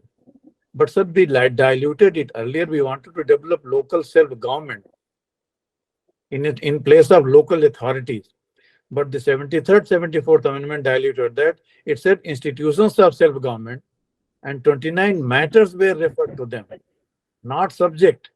Union and state list has, concurrent list is there, but I think it was very carefully drafted so that though nobody will catch it, and ultimately the elephant in the room was not even recognized, much less touched. So I do believe that 73rd, 74th Amendment also needs a relook, so that whether we want to develop district governance as an institution of self-government or institutions of local self-government, or is a district governance run and controlled by the selected and bureaucracy, we need to have a clarity. Otherwise, there are too many drivers in a four-wheel driven vehicle, and the road is also not good. So I thought I will factor that. Third is the planning function. We can live without planning commission. Even state need not have the planning commission at their own level. Earlier, planning commission was giving general guidance, including resource allocation. State level, they were trying to match the same plan. I have also, all of us have worked as secretary at the state government level, sir. We used to match the plan, we used to find resources, and we used to do incrementally little better. But now that in view of abolition of planning commission, the planning is missing. We fail to plan, but if we plan to fail, then we will certainly fail, sir. So in absence of planning, at least district level planning needs a relook, because Gram Panchayat level planning, municipal level planning, district level planning, where planning matters, because planning is no longer resource allocation only. Planning also means strengthening the ease of doing business. In fact, I would certainly say ease of living of the citizen. If there is no accountable planning, which is resource link of the district, in fact, ODOP is a very good initiative of UP government. I think something like that need to be understood by the rest of the country in case we wish to improve the civil administration. I would like to put the capacity building also a major issue, sir. Prabhat Kumar sir has just mentioned that bureaucrats are recruited, and the age at entry is now has gone up to 34, 35. If you take out the missing entry age, then the people are joining at 35, 37. At that time, sir, you can't train a civil servant. Howsoever competent training institution is, age of entry must be relooked into it. In fact, it should be brought down to 25, and everybody should be given unlimited chance till he is 25, and after that, no chance. Otherwise, they are not trainable. They come join civil services, they are worldly wise. You can't train them, you can't advise them. In fact, they join as what we call it, child as the father of man. They need no longer, I mean, as a trainer, we feel this problem, sir, and I think this need to be flagged in. This is the capacity building. A lot of things have been done by the Government of India today, sir. I would like to highlight. Capacity Building Commission has been constituted to streamline this training institution. The idea is that the way Election Commission of India supervises election, same and similar pattern, Capacity Building Commission today or tomorrow should supervise training institution. Government of India alone have around 1,100 training institutions. But all of us combined, despite expenditure of 6,400 crore each year, we train hardly 2 lakh people, and that too mostly higher level bureaucracy. Lineman to chairman, our total bureaucracy size is 22 million, 2.2 crores, sir, which is more than the population of many countries. But only 1/10 gets some training. In fact, many cadres don't have even foundational training. We have recently studied 59 cadres of Government of India. They were never given foundation training. In fact, first training they were given after doing 10 years of service. The state situation is still worse. Many people just join and they start functioning. You can't lead. Even driver needs a training. Whereas executive, the driver at the government level, if they can't train properly at initial level, they will commit the mistake which they are committing, and then you can't control them later. So damage is already done. So I think these 4 points need to be understood. District governance in the light of panchayat, and planning function at district level, including the capacity building. I have some point on policy reforms that was part of the agenda item I thought I will highlight. Sir, bureaucracy was created to manage shortage, and we were trained to manage it efficiently. I get 3 tube wells, 3 tube wells should be sunk, and 3 tube wells should give water. That was success of a collector. Today, the same is not true. A bureaucracy which was created to manage shortage is failing to understand how to manage abundance. We all have seen, sir, USSR, when it disintegrated, local administration didn't know how to do it because they always used to getting instruction from Moscow. Almost similar thing is happening at the district level and administration level also. When we were very efficient in managing shortage, maybe with little bit of corruption, people were getting it. Now when there is an age of abundance, when everybody has to be given house, everybody has to be given Ujjwala, everybody has to be given a tap bill, tap water, this water. Bureaucracy neither trained nor prepared, nor even capable of handling it. So managing abundance requires a different mindset, because we should not again promote almighty state, rather instead promote welfare state, where welfare of the citizen is the target, not the farewell to the citizen, which has happened, and that's how bureaucracy is being criticized, sir. Next, I will also suggest that managing saturation requires a very different planning process, because it cannot be equal. Every state will not get equal number of allocation. The political leadership has to be made aware that every state will not get equal. It will be need based. Suppose Orissa does not have 5,000 villages connected, Orissa will get 50,000 kilometers of road under PMGSY, whereas Tamil Nadu, when all villages are collected, will not get that fund in the same and similar order. So managing saturation requires very different political appreciation in addition to understanding at bureaucracy level. Because we play this game, sir, we have been trained to play this game to advise our state government depending upon the color and political color of the government. We feed this information to them. What is good, what will be heard. So saturation requires different mindset both at political as well as administrative level. Second thing I would certainly suggest that a major innovation has happened in India, which is the GST Council. Central government and state government, both sovereign government, has surrendered their taxation power to a council, which is now a part of Constitution. It is a major innovation of any federal structure. At least it is working also for last couple of years. We need GST Council have a structure even for education, even for health, and much more for a human resource management, both creation as well as management. So this institution need to be studied properly by the advocate of reform, so that we can come out with a solution which is suitable to Indian situation, not as per Max Weber and all those that we study in political science and that we have lived throughout. Similarly, even today, sir, the NDC, the National Development Council, where all the CMs were members, used to happen regularly. Now Niti Aayog, even people don't attend the meeting also on the various names and size. Much less to say about inauguration of new parliament buildings that we all have seen what drama and what type of the stand were taken. We have nothing to say against politicians, but chief prime minister landing at a place and chief secretary not even greeting him and saying that I have more important work, I cannot think of a bureaucrat. But the chief secretary survived, and PM also survived, and the CM also survived. This is against the bureaucratic norm. So new law we are setting ourselves. I don't know where we will go. But if the institutions of governance are not strengthened, we all will fall victim. As Fukuyama's that study of end of history and capacity of state creation was discussed by our previous speaker. Again, I will certainly say one good innovation of India is DPI, Digital Public Infrastructure. We are proud of that. For the first time, a product of government is being quoted by G20 and even developed country for adoption. Very few countries have billion plus identity, billion plus mobile, billion plus internet connection, and billion plus strategy cannot be China strategy where state is almighty, or American strategy where market is free. India needs Indian solution. We need to have a serious look how DPI and digital public good can be customized to solve the problem of India and Indians. Last point, I will certainly say that the voice of India becoming a voice of global South have added value to our passport. I know, sir, if today you will be crossing Germany, you will not be asked for your passport, because what is India, everybody knows it. We were known as hunters and gatherers. Now today we are hunting for heart and gathering wisdom and knowledge throughout the world, sir. So a new value has come to our Indian situation. If we are $3.5 trillion economy, if we are third largest PPP parity economy, bureaucracy has also played its role. We should take adequate credit for it. We may not die for it, but the credit goes to civil services, steel frame. Today, 4,447 IAS officers are serving throughout the country, and number of MLAs 6,478, all MLAs and all MP together.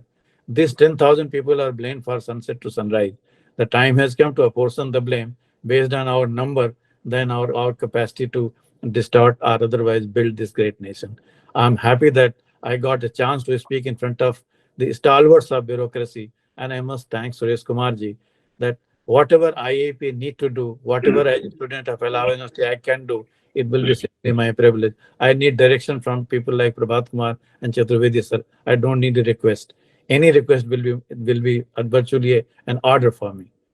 This is what I have learned from Allahabad. This is what I have learned throughout my life, and I'm grateful that I got such a golden chance to speak in front of these stalwarts. Thank you once again. And once again, I would like to pay my homage to Sri Singh, who is not only Singh, is from UP. He is also a father-in-law of my batchmate Bharatendra Pratap Singh. So I have a double reason to pay my tribute to the great man. I have met him when he was industry commissioner. Very few officers who believed in EODB. Ease of doing business was his, I mean, the way I look at it. Because from Allahabad, I have gone to meet him as an industry commissioner. When I was chairman, I was MD, State Finance Corporation. What a reception we got, unthinkable. And being a man from UP, it was pride for me that my secretary from Orissa was given a royal welcome by Mr. Singh. So I can't forget it, sir. And I'm grateful to all of you for giving me a chance. Once again, a big thank you to each one of you. Thank you, sir. Thank you sir, बहुत बहुत धन्यवाद sir. अभी हम लोगों ने Shri Yashwant Tripathi sir के वक्तव्य को सुना और सर ने ये कहा कि a good public policy will of course will be implemented well. अगर हम अच्छी पब्लिक पॉलिसी बनाते हैं, कहते हैं कि योजनाएं कुछ नहीं होती, योजनाएं बनाना ही सब कुछ होता है। तो अगर हमारी पब्लिक पॉलिसी अच्छी बनी है तो निश्चित रूप से उसका क्रियान्वयन भी अच्छा ही होगा। सर ने जो डिस्ट्रिक्ट लेवल पर डिस्ट्रिक्ट गवर्नेंस है उस पर फिर से विचार करने की ओर हम सबका ध्यान आकृष्ट किया, क्योंकि मैं भी जिला प्रशासन में रहा हूं, तो जिला प्रशासन को नज़दीक से हमने देखा है और मैं आपकी बात से सर इत्तेफाक करता हूं कि जो डिसेंट्रलाइजेशन ऑफ पावर्स के कंसेप्ट पर अधिकारों का विभाजन हुआ है, ये बात सच है कि अब आज की तारीख में जनता जनार्दन इस बात को लेके बड़े पसोपेश में है कि आखिर किस पर वो अपना विश्वास कायम रख सके और कहां अपनी फरियाद लेके जाए कि उसकी बात सुनी जाएगी, या कि किस अधिकारी के समक्ष जिला लेवल पर वो अपना प्रार्थना पत्र दे और वो आवेदक ये आश्वस्त हो सके कि अब उसका काम हो जाएगा। कदाचित आज इस तरह की भ्रांतियां फैली हुई हैं। तो सर ने जो डिस्ट्रिक्ट लेवल ई गवर्नेंस पर फिर से विचार करने की बात कही, साथ ही आपने लोकल सेल्फ गवर्नमेंट, स्थानीय जो प्रशासन है, नगर निकाय का, नगर पंचायत का, उस पर भी हमारा ध्यान आकृष्ट किया कि उसमें क्या क्या विसंगतियां वर्तमान समय में परिलक्षित हो रही हैं। आपने ये भी बताया कि हमें विभिन्न स्तरों पर जो है प्लानिंग करने की आवश्यकता है, न केवल योजना आयोग के स्तर पर बल्कि नीचे धुरी पंचायत से लेकर के और टॉप लेवल तक, सेंट्रल गवर्नमेंट लेवल तक योजनाएं हमें बनाना होगा। ट्रेनिंग के बारे में आपने भी ये सुझाव दिया कि जहां पूरे देश में 1100 ट्रेनिंग इंस्टीट्यूशंस हैं लेकिन कदाचित उनका सही उपयोग नहीं हो पा रहा है, उनके बारे में भी हमें पुनः कुछ नीतियां बना करके क्रियान्वयन करना होगा।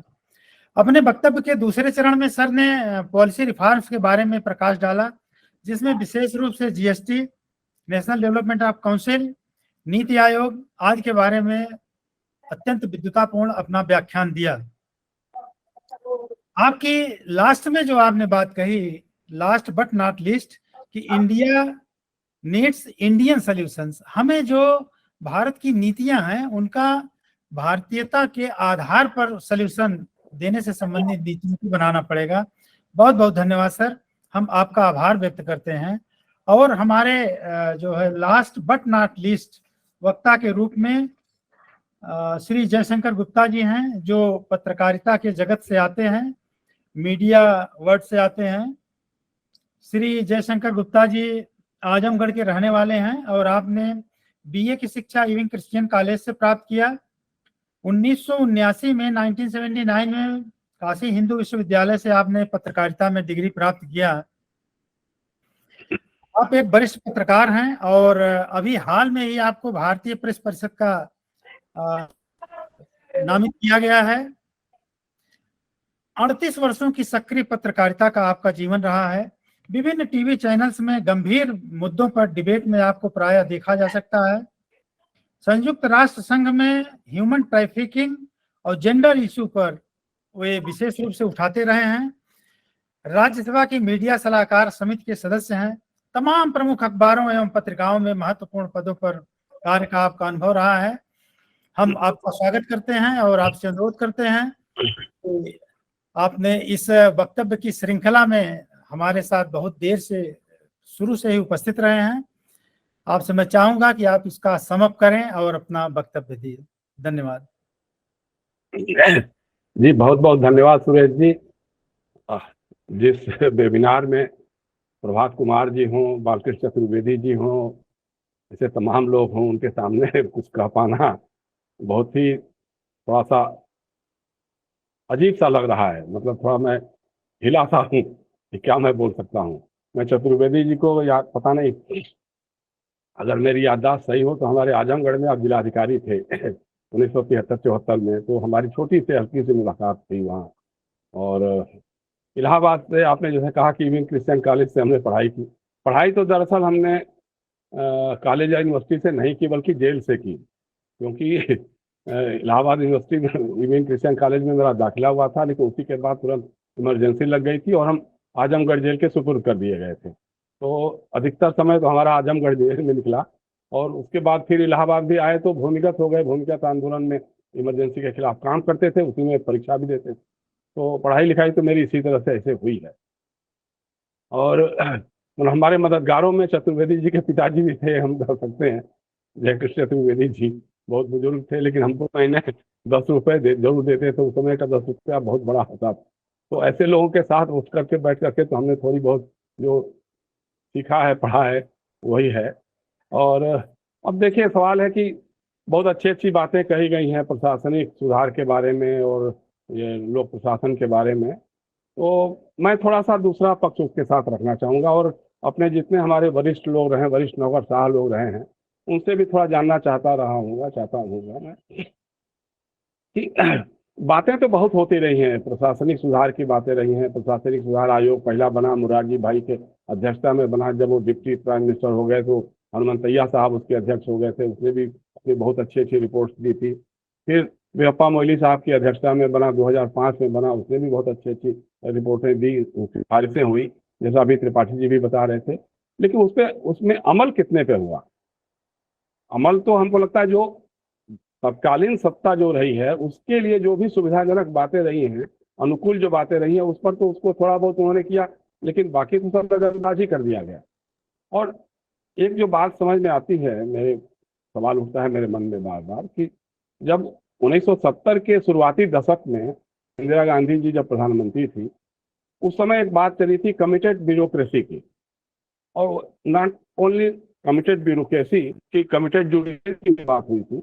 उसके प्रोग्राम्स थे, सबसे बड़े मोहन कुमार मंगलम साहब थे, सिद्धार्थ शंकर राय जी थे, और ये चला।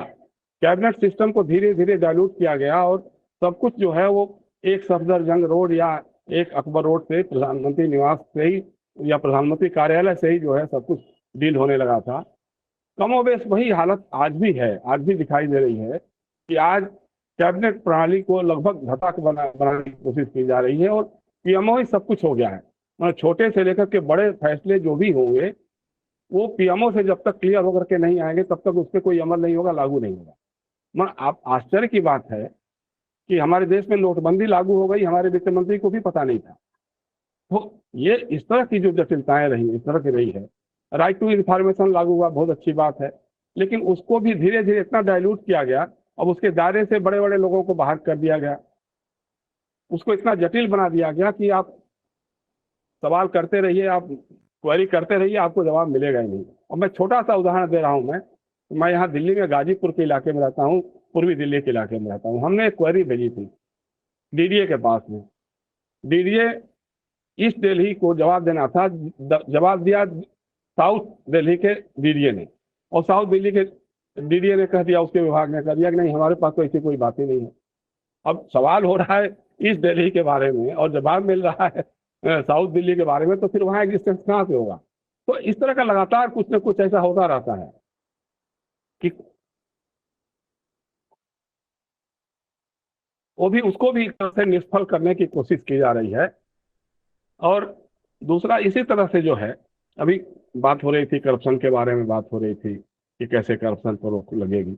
एक बात चली थी लोकायुक्त की, लोकपाल की बात हो रही थी। आज तो कोई लोकपाल और लोकायुक्त का नाम भी नहीं लेता है। अगर कुछ बना भी तो उसके दायरे से भी सबको धीरे धीरे बाहर कर सकता है कि पीएम रिलीफ फंड के बारे में बात नहीं होगी, पीएम केयर फंड के बारे में बात नहीं होगी, प्रधानमंत्री को उसके दायरे से बाहर रखिएगा, उनके लोगों को मतलब ऐसा बना दिया गया, उसका कोई बहुत अर्थ मतलब नहीं रह जाता। लोकायुक्त का भी हाल वही है। जो लोग लोकपाल के धरने प्रदर्शन करते थे वो लोग भी उसको भूल भाल गए, उसके बारे में कोई चर्चा ही नहीं करता है। और मतलब ऐसा मतलब हमारी समझ में आता ही नहीं है कभी। अब जैसे अभी त्रिपाठी जी जीएसटी काउंसिल के बारे में बता रहे थे, या त्रिपाठी ये चतुर्वेदी जी भी बता रहे थे कि कहाँ हमारा देश कितना आगे बढ़ गया, कितना ये हो गया। बहुत अच्छी बातें हैं ये तो, लेकिन एक सच्चाई ये भी है कि आज हमारे 80 करोड़ लोग 2 जून के भोजन के लिए मोहताज हैं। सरकारी जो 5 किलो अनाज मिल रहा है उस पर वो आश्रित हैं। एक सच ये भी है, एक सच ये भी है कि करोड़ों लोग नौजवान हमारे बेरोजगार बने हुए हैं, उनके पास कोई रोजगार का साधन नहीं है। ये भी एक सच है हमारा।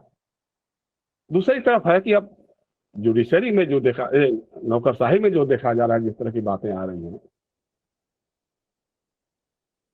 एक तो होता है कि सरकार के प्रति निष्ठावान हो सकते हैं, सरकार या राज्य के बारे में होते हैं, लेकिन हम सत्तारूढ़ दल के प्रति होते जा रहे हैं। मतलब हमारी सबसे बड़ी ये हो रही है कि कहीं देखने में मिला है कि जो हमारे ब्यूरोक्रेट्स हैं वो सत्तारूढ़ दल के एक साथ मिलकर काम कर रहे हैं। और जो एजेंसियां हैं जिसके बारे में अभी प्रभात कुमार जी भी कह रहे थे कि ऑटोनोमस होना चाहिए, ऑटोनॉमी होना चाहिए, आज क्या लग रहा है? आज सीबीआई, आज ईडी, आज इनकम टैक्स जैसी एजेंसियां जो हैं राजनीतिक विरोधियों के लिए तो खुंखार बन जाती हैं, लेकिन जो अपने लोग होते हैं अपने ऊपर भेद करने लगी हैं, वो एक पॉलिटिकल पार्टी के राजनीतिक शाखा के रूप में काम करने लग गई हैं। ये जो आम जन में जो धारणा बनने लग गई है, तो फिर वो ऑटोनॉमस रहेगी कहाँ से? ऑटोनॉमस तो कहीं रह नहीं गई। तो इन सारी बातों पर भी कभी न कभी हम लोगों को बैठ करके विचार करना चाहिए। और मुझे याद अच्छी तरह से जब हम इलाहाबाद में थे उस समय 1978 के आसपास में, जब बहुत बड़ी बाढ़ आई थी और भूरेलाल हमारे यहाँ डीएम थे, तो उस समय हम लोग पढ़ाई कर ही रहे थे। मुझे याद है कि उस समय एक मिनिस्टर हुआ करते थे जनता पार्टी सरकार के, वो आए थे वहाँ पे और उन्होंने भूरेलाल जी को फोन करके पूछा था कि साहब मेरे ठहरने की व्यवस्था कहाँ है। भूरेलाल जी ने कहा था कि मेरे सिर पे बैठ जाइए, मेरा शहर डूब रहा है, मैं अपने शहर के लोगों को बचाने में लगा हूं और आपको ठहरने की पड़ी है कि हम कहाँ आपको ठहराएं। तो ऐसे ब्यूरोक्रेट्स नहीं दिखाई दे रहे हैं। इस तरह का कम से कम जो थोड़ा असहमति के स्वर, प्रतिरोध के स्वर जो भी है, कुछ थोड़ा सच के सामने लग करके बोलें, तो ये बातें भी कहीं ना कहीं से निकल के आनी चाहिए। लेकिन वो दिखती नहीं है, आमतौर पर दिखती नहीं है जितने लोग होते हैं। अब सबसे एक और बात देखने को मिली है, चाहे वो ब्यूरोक्रेसी में हो चाहे जुडिशरी में हो, रिटायरमेंट के कुछ समय पहले कुछ ऐसे फैसले होने लग जाते हैं और उन फैसलों की सारी चिंता होती है कि रिटायरमेंट के बाद हमको कहाँ कहाँ कितने बड़े बड़े लाभकारी पद मिलेंगे, दिल्ली में बंगले मिलेंगे, गाड़ी घोड़ा मिलेगा, सारी सुविधाएं मिलेंगी। ये सारी बातें होने लग जाती हैं। और मतलब हमने तमाम देखे हैं, चाहे वो जुडिशरी में हो, और आज की बात नहीं है। हमको याद अच्छी तरह से कि जब इंदिरा गांधी भी प्रधानमंत्री थी और पटना में एक कांड हुआ था, आपको पता होगा, अर्बन बैंक घोटाला कांड हुआ था, जहां पे किसी व्यक्ति ने पटना रेलवे जंक्शन और पटना के गांधी मैदान को अपनी संपत्ति बता करके उसके नाम पे लोन ले लिया था सहकारी बैंक से। बाद में उसमें हाईकोर्ट ने सजा दी थी। जगन्नाथ मिश्र जी उस समय चीफ मिनिस्टर थे, उनको सजा हुई थी। लेकिन वही मामला जब सुप्रीम कोर्ट में आया तो जस्टिस बहरुल इस्लाम ने उनको एक्सोनरेट कर दिया, और जिस समय उन्होंने एक्सोनरेट किया उसके हफ्ते भर बाद उन्होंने जस्टिस से रिजाइन किया। फिर कांग्रेस के मेंबर बने, राज्यसभा के मेंबर हो गए। वही बात हमने फिर रंजन गोगोई साहब के सामने देखी कि क्या क्या फैसले किए उन्होंने, और उसके तुरंत बाद राज्यसभा के सदस्य बन गए। ऐसे तमाम ब्यूरोक्रेट्स का भी नाम ले सकता हूँ, मैं बता सकता हूँ मैं कि कितने लोग हैं जो जिनके फैसले रहे हैं, जैसे उन्होंने कुछ किया हो और उसके बाद तुरंत उनको बड़े बड़े पद मिल गए, बड़ी पोस्टिंग्स मिल गई। तो एडमिनिस्ट्रेटिव रिफॉर्म्स में सबसे बड़ी बात तो अगर कोई गंभीर है तो ये होनी चाहिए कि रिटायरमेंट के किसी भी, चाहे वो ब्यूरोक्रेट हो, चाहे वो टेक्नोक्रेट हो, चाहे वो जुडिशरी का जजेस हो, रिटायरमेंट के 5 साल तक कोई भी उनको लाभकारी अपॉइंटमेंट नहीं मिलना चाहिए, कहीं भी कोई पॉलिटिकल असाइनमेंट नहीं मिलना चाहिए। तब शायद उनकी एक, अगर उसके बाद वो कायम रहते हैं, मालिक कोई राजनीतिक दल ज्वाइन करना चाहते हैं कर ले, कोई दिक्कत नहीं है। लेकिन उसके बाद अगर कुछ होता है तब तो समझ में आती है। लेकिन अगर रिटायरमेंट के तुरंत दूसरे दिन या अगले हफ्ते आपको कोई बड़ी पोस्टिंग मिल जाती है, बड़े बड़े ब्यूरोक्रेट्स आज प्राइवेट जो कारपोरेट घराने हैं वहां पहुंच जाते हैं, उनके यहाँ जो अब उनके फैसले से उनकी कंपनियों को लाभ मिला, चाहे संचार में रहो चाहे किसी भी में रहो, और बाद में उन्हीं की कंपनियों में जाकर के वो बड़े पद पे वहाँ काबिज हो गए। तो ये भी एक छवि बन रही है। तो कभी न कभी तो इस पर अपने ऊपर भी बैठ करके बात करना चाहिए। ब्यूरोक्रेसी में जो बातें हो रही हैं, तो क्या वजह है? आज जो हम सारे ब्यूरोक्रेट तो वही लोग हैं ना, चाहे उन्हीं के बल पे सारी सरकार चल रही है, सरकार के गाइडिंग फोर्स तो वही रहते हैं, लेकिन हमारी नीतियां क्यों हैं ऐसी कि 80 करोड़ लोगों को अगर हम भोजन नहीं दे पा रहे हैं तो कहीं ना कहीं हमारा फेल्योर है, हमारे सिस्टम का कोई ना कोई फेल्योर है। इस पर तो कभी कभी बात करनी होगी ना हम लोगों को, लेकिन कभी कोई चर्चा ही नहीं होती है। मतलब वो सारी बातें उसे गुडी गुडी में कुछ अच्छी अच्छी बातों के चक्कर में पकड़ के हम लोग अपना समय निकाल लेते हैं। तो इस पर भी कभी ठोस रूप से चर्चा हो और कैसी नीतियां बने, कैसे लोगों को। अब जैसे वेलफेयर स्टेट का मामला था, वेलफेयर स्टेट गायब ही हो गया। आप तमाम तरह के टैक्स वसूल सकते हैं। अब त्रिपाठी जी बहुत अच्छी बात कर रहे हैं, जीएसटी का कितना कलेक्शन हो रहा है, कितना बढ़िया संस्था बन गई है, लेकिन जो लोग जीएसटी देने वाले हैं उनको मिलता क्या है? शिक्षा के क्षेत्र में जाएंगे, बच्चे का स्कूल कराने जाएंगे, प्राइवेट स्कूल में, प्राइवेट कॉलेज में जाना होगा, कितने लाख रुपए जमा करके उनके बच्चों को एडमिशन मिलेगा, अब हम बेहतर जानते हैं। स्वास्थ्य के क्षेत्र में चले जाएंगे, हम बीमार हो जाएं, कोई मिडिल क्लास का आदमी हो तो आप अगर उसके पास कोई बहुत बड़ा इंश्योरेंस का ये ना हो तो अपने लोगों का इलाज नहीं कर सकता, करा नहीं सकता है। तो व्हाट आर टैक्सेज? आप इतने तरह के टैक्सेज ले रहे हैं, इनकम टैक्स ले रहे हैं, जीएसटी ले रहे हैं, और तमाम तरह के गाड़ी खरीदिएगा उसका रोड टैक्स ले लेंगे, उसके बाद फिर टोल टैक्स ले लेंगे, सारे टैक्स तो आप लिए जा रहे हैं, लेकिन जो पब्लिक है जिससे आप सब कुछ वसूल रहे हैं उसको आप क्या दे रहे हैं? कभी ना कभी इस पर बात होनी चाहिए। तो धीरे धीरे एक तरह से हमारी व्यवस्था ने, हमारे सिस्टम ने ये वेलफेयर मेजर्स को, वेलफेयर स्टेट के काम को ही खत्म करना शुरू कर दिया है। इस पर भी हमारे ब्यूरोक्रेट को, जो सीनियर ब्यूरोक्रेट्स हैं, उन पर बात करना चाहिए, कभी न कभी उस पर भी विचार करना चाहिए इसको लेकर। और बातें बहुत सारी हैं, जैसे हमने कहा कि वो अभी हम लोग बैठेंगे तो आमने सामने होकर के बहुत सारी बातें होंगी, बहुत अच्छी बातें होंगी। लेकिन एक चीज देखिए आप कि आज भी जो हमको याद है कि अभी तक तो हम लोग समझते हैं कि करप्शन सारे राजनीतिज्ञों में ज्यादा होता है, राजनीतिक दलों में कोई 10,000 करोड़ की मालकिन है तो कोई मालिक है 10,000 करोड़ का, इस तरह की बातें आती है। किसी के नाम पे 262 फ्लैट अलाट हो गए, 46% कंसेशन के साथ अलाट हो गए, कभी कुछ होता है, लेकिन ब्यूरोक्रेट्स के बारे में कभी चर्चा नहीं होती। जबकि आपको याद होगा कि 2019 में जब तत्कालीन सीवीसी के जो ये थे चेयरमैन थे एन विट्ठल साहब, उन्होंने कहा था कि साहब ब्यूरोक्रेट्स ज्यादा करप्ट हैं, क्योंकि पॉलिटिशियंस को तो जनता बदल देती है, लेकिन ब्यूरोक्रेट्स तो 30-32 साल तक लगातार कायम रहते हैं। अगर उनका करप्शन चालू रहता है तो करप्ट होते ही रहते हैं। मैं एक बार बताऊंगा आपको, मैं पटना में था, रविवार मैगजीन में काम करता था, फिर आ गया था मैं दिल्ली में, वहाँ बहुत सारे ब्यूरोक्रेट्स को जानता था मैं। दिल्ली में आने के बाद इंडिया टुडे में काम करता था, यहीं कनॉट प्लेस में स्कीपर बिल्डर की बिल्डिंग बन रही थी, उसमें बहुत सारे लोगों के फंस गए थे पैसे, वो फ्रॉड 420 किया था। तो उनमें से कुछ पते खोज करके मैं गया था ग्रेटर कैलाश में पता करने के लिए कि उन्होंने क्या क्या उनको सिखाते हैं। उस सारे अफसरों को जो देखा, सारे बंगले तो उनके, हमारे बिहार में जो ब्यूरोक्रेट्स थे उनके थे। तो बिहार के लोग तो नहीं जानेंगे, क्योंकि काडर आपका कहीं और का है, केरल काडर के हैं, तमिलनाडु काडर के हैं। तमिलनाडु में आपने क्या अचल या अचल संपत्ति बनाई है, इसके बारे में तो कोई जानेगा नहीं। लेकिन हाँ, बिहार में, यूपी में जो वहाँ का पॉलिटिशियंस है वो चूंकि वहीं रहता है, उसकी संपत्ति वहीं ज्यादा रहती है, तो उसके बारे में हम लोग चर्चा कर लेते हैं। तो कभी इस पर भी बात करनी चाहिए कि ईडी है, सीबीआई है, अगर उसको ऑटोनॉमी मिलती है, स्वायत्त ढंग से काम करने की छूट मिलती है, जो कभी मिली नहीं, चाहे जो भी सरकार रही हो, सबने उसको अपने अपने ढंग से इस्तेमाल किया, अपने राजनीतिक विरोधियों के खिलाफ ज्यादा इस्तेमाल किया। लेकिन एक बात और भी है कि आज तक जितने भी केसेज हुए, ईडी ने जो केसेज किए या सीबीआई ने जितने केसेज किए, कितने वो परिणाम हासिल कर पाए, कितने नतीजे दे पाए, इस पर भी कभी कोई बात नहीं होती है।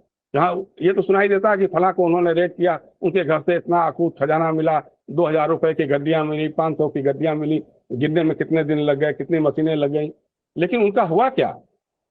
एक बार हमको याद है कि हमारे एक मित्र थे, सीबीआई में एसपी थे, अभी गवर्नर है कहीं पे, उन्होंने कहा था कि साहब हमने इतने लोगों को पकड़े थे, एक बार हमने जाकर सोचा कि देखें कि जेल में कितने लोग हैं। जेल में एक भी आदमी नहीं था, क्योंकि सारे जमानत पर छूट गए थे और केस को खत्म ही हो गया एक तरह से, क्योंकि कोई इसको कंसिडर करने वाला नहीं था। तो उसकी ऐसी बहुत सारी बातें हैं। कभी न कभी हम लोगों को बैठ करके थोड़ा आत्म विश्लेषण के साथ, आत्मचिंतन के साथ इन सारे मसलों को लेकर के, कि जनता के बीच में जो हमारे बारे में छवि बन रही है, जो ब्यूरोक्रेट्स के बारे में कुछ बड़ी अच्छे लोगों की अच्छी छवियां भी देखने को मिलती हैं, लेकिन ज्यादातर जो है वो गलत छवि, खराब छवि मिलती है। लोग कहते हैं साहब ये क्या है, ये तो नए युग के हमारे राजा हैं, डेमोक्रेसी के यही राजा हैं, यही राजा जिलाधिकारी हो चाहे जो भी किसी मामले में हो, तो उनका उस तरह से चल रहा है। तो इस छवि को तोड़ने के लिए कभी न कभी इस पर बात करनी होगी। सिर्फ नाम बदल देने से, आप योजना आयोग का नाम आपने नीति आयोग बना दिया, क्या उससे फर्क क्या पड़ गया? कौन सी नई योजना ऐसी बन गई जो योजना आयोग नहीं बनाता था, जो आज नीति आयोग बना रहा है? और नीति का जो आप फुल फॉर्म देखिएगा तो उसमें कहीं आयोग जुड़ता ही नहीं है। लेकिन अब चूंकि हमको नाम बदलने में ही मजा आ रहा है कि हम उसका नाम बदल देंगे, उसका नाम बदल देंगे, जिले का नाम बदल देंगे, शहर का नाम बदल देंगे, इलाहाबाद को हम प्रयागराज कर देंगे, फैजाबाद को हम अयोध्या कर देंगे। तो अगर इस सबसे कुछ भला हो सकता है तब तो फिर कोई बात ही नहीं है, फिर तो सब कुछ ठीक ही है। सब पूरी दुनिया में हमारा नाम अमर हो जाएगा कि साहब बहुत बढ़िया लोग हैं, बहुत अच्छा काम कर रहे हैं। लेकिन ये बात भी नहीं भूलना चाहिए कि निरक्षरों की सबसे बड़ी जमात हमारे देश में है, बेरोजगारों की सबसे बड़ी जमात हमारे देश में है, कुपोषितों की सबसे बड़ी जमात हमारे देश में है। ये सारी बातें हैं, तो कभी इस पर बैठ करके थोड़ा सा गहराई के साथ, आप लोग चूंकि वरिष्ठ हैं, नफरसार हैं, आज आप लोग बोलने की स्थिति में है, कम खुल करके बोलना चाहिए और बताना चाहिए, हमारे शासकों को बताना चाहिए, हमारे बाकी जो यंगर अभी जो ब्यूरोक्रेट्स काम कर रहे हैं। अब क्या वजह है कि मतलब कई ब्यूरोक्रेट्स रिटायरमेंट के बाद एक्सटेंशन पर एक्सटेंशन, सुप्रीम कोर्ट ने भी पूछ दिया कि साहब कोई और आपको मिल नहीं रहा था, आप यंगर त्रिपाठी जी कर रहे हैं कि यंगर लोगों को आना चाहिए ब्यूरोक्रेसी में, उनको आगे बढ़ाना चाहिए। यहाँ तो रिटायर्ड लोगों को लगातार एक्सटेंशन पर एक्सटेंशन दे करके काम चलाया जा रहा है। तो मतलब लग रहा है कि भरोसे के वही लोग हैं जो काम आ सकते हैं, बाकी कोई और आ नहीं सकता है। तो ये भी एक गलत बात है। ब्यूरोक्रेसी पे तो भरोसा करना होगा, चाहे वो कोई भी हो, जो IAS बनता है, IPS बनता है, IAS या IFS बनता है, वो सारे लोग एक ही तरह से निकल के आते हैं, तो उनको अपने ढंग से आप काम करा सकते हैं। लेकिन अगर आप ये सोचिए कि हमारी पॉलिटिकल आइडियोलॉजी के साथ हमारे पॉलिटिकल टूल के रूप में अगर काम करे, तो मेरे ख्याल से इसको इनकार करना चाहिए, मना करना चाहिए, और मना करने की ताकत भी निकल के आनी चाहिए। जी बहुत बहुत धन्यवाद आपका।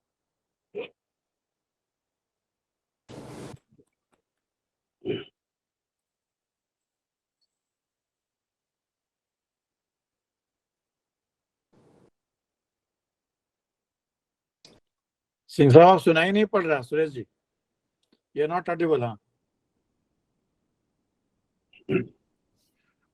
अभी श्री जयशंकर गुप्ता जी ने बड़ी बेबाकी से पब्लिक पॉलिसी से संबंधित बिंदुओं पर प्रकाश डाला, और विशेष रूप से आपने लोक प्रशासन के व्यावहारिक पहलू पर हमारा ध्यान आकृष्ट किया। आपने बताया कि विभिन्न संवैधानिक पदों के संबंध में मात्र तैनाती करने से कुछ नहीं होगा, अपितु उनके जो अधिकार दिए गए हैं उनका संरक्षण करना चाहिए, और अलग से अगर उनके अधिकारों में कमी कर दी जाती है तो उस पद के दायित्व जो हैं उनकी पूर्ति करने में असुविधा होती है। आपने ये भी कहा कि सरकार के प्रति जो है संवैधानिक संस्थाओं का झुकाव जो है वो सरकार के प्रति न होकर के सत्तारूढ़ दल के प्रति जो होने की प्रवृत्ति बढ़ रही है, इस पर भी कदाचित लगाम लगाया जाना चाहिए। सेवानिवृत्ति के बाद अफसरशाही को सार्वजनिक पदों की चाहत उनके निष्ठा में कदाचित कुछ परिवर्तन ले आती है, इस संबंध में भी आपने प्रकाश डाला। प्रशासनिक सुधार आयोगों के बारे में आपका अपना अभिमत है कि अगर सेवानिवृत्ति के बाद कुछ एक लॉकिंग पीरियड हो जाए तो एक अच्छी मिसाल बन पाएगी, और जो सत्तारूढ़ दल के प्रति ब्यूरोक्रेसी का झुकाव है निष्ठा के परिप्रेक्ष्य में, उस पर कदाचित रोक लग सकेगी। आपने टैक्स बनाम कल्याणकारी राज्य की ओर भी हमारा ध्यान आकृष्ट किया कि वास्तव में टैक्स जो प्रभुत मात्रा में लिए जाते हैं उनका कितना प्रतिशत जनता को रिटर्न होता है, और एक आम आदमी जो है उसे शिक्षा अथवा स्वास्थ्य के क्षेत्र में कहाँ कहाँ असुविधाओं का सामना करना पड़ता है। हमारे सभी वक्ताओं ने अपना समय दिया और हमारे इस आह्वान पर हमारी संवाद श्रृंखला में अपने अपने विचार प्रस्तुत किए। इसके लिए मैं आप सब लोगों का बहुत आभारी हूं और बहुत बहुत धन्यवाद ज्ञापित करना चाहता हूं। मैं अगर किसी की कोई क्वेरी हो तो please raise your hands, otherwise मैं नवीन चंद्रा जी से चाहूंगा जो जनरल सेक्रेटरी हैं कि वे सभी सम्मानित अतिथियों का आभार व्यक्त करें।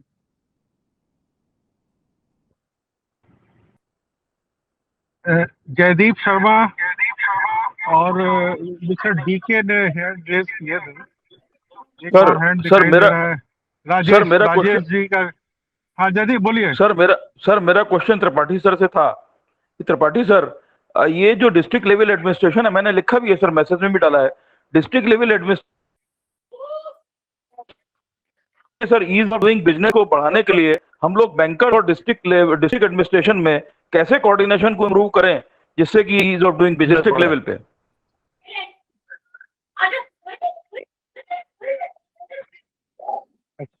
Tripathi sir, would you like me to respond, sir?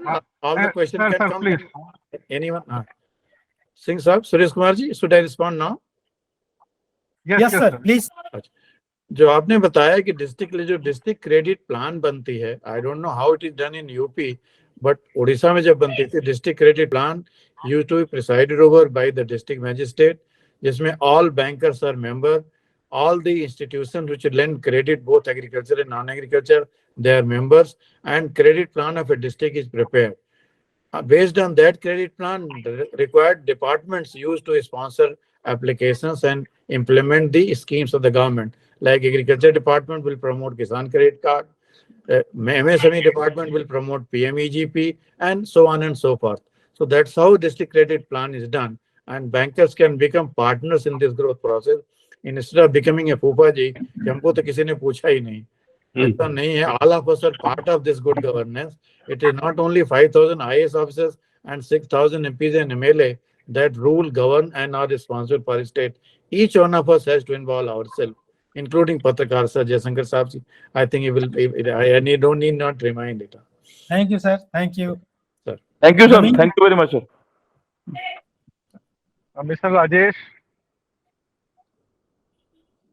Mister Rajesh, हाँ नमस्कार सर। त्रिपाठी सर से मेरा सवाल है सर, डिस्ट्रिक्ट डिविजन जिसके बारे में आपने उल्लेख किया, हमने अक्सर पाया है कि जो डिलीवरी ऑफ द सर्विसेज है तहसील लेवल और ब्लॉक लेवल पे, उसके बारे में सरकार कभी चेतती, क्योंकि ज्यादातर समस्याएं नागरिकों को उसी पे आती हैं, चाहे वो भूमि संबंधित हो चाहे हो, कोई सुनवाई नहीं होती है सर। इसीलिए आप देख रहे हैं दिन पे दिन कोर्ट केसेस बढ़ते जा रहे हैं, क्योंकि आज के दिन में कोई माई बाप नहीं है।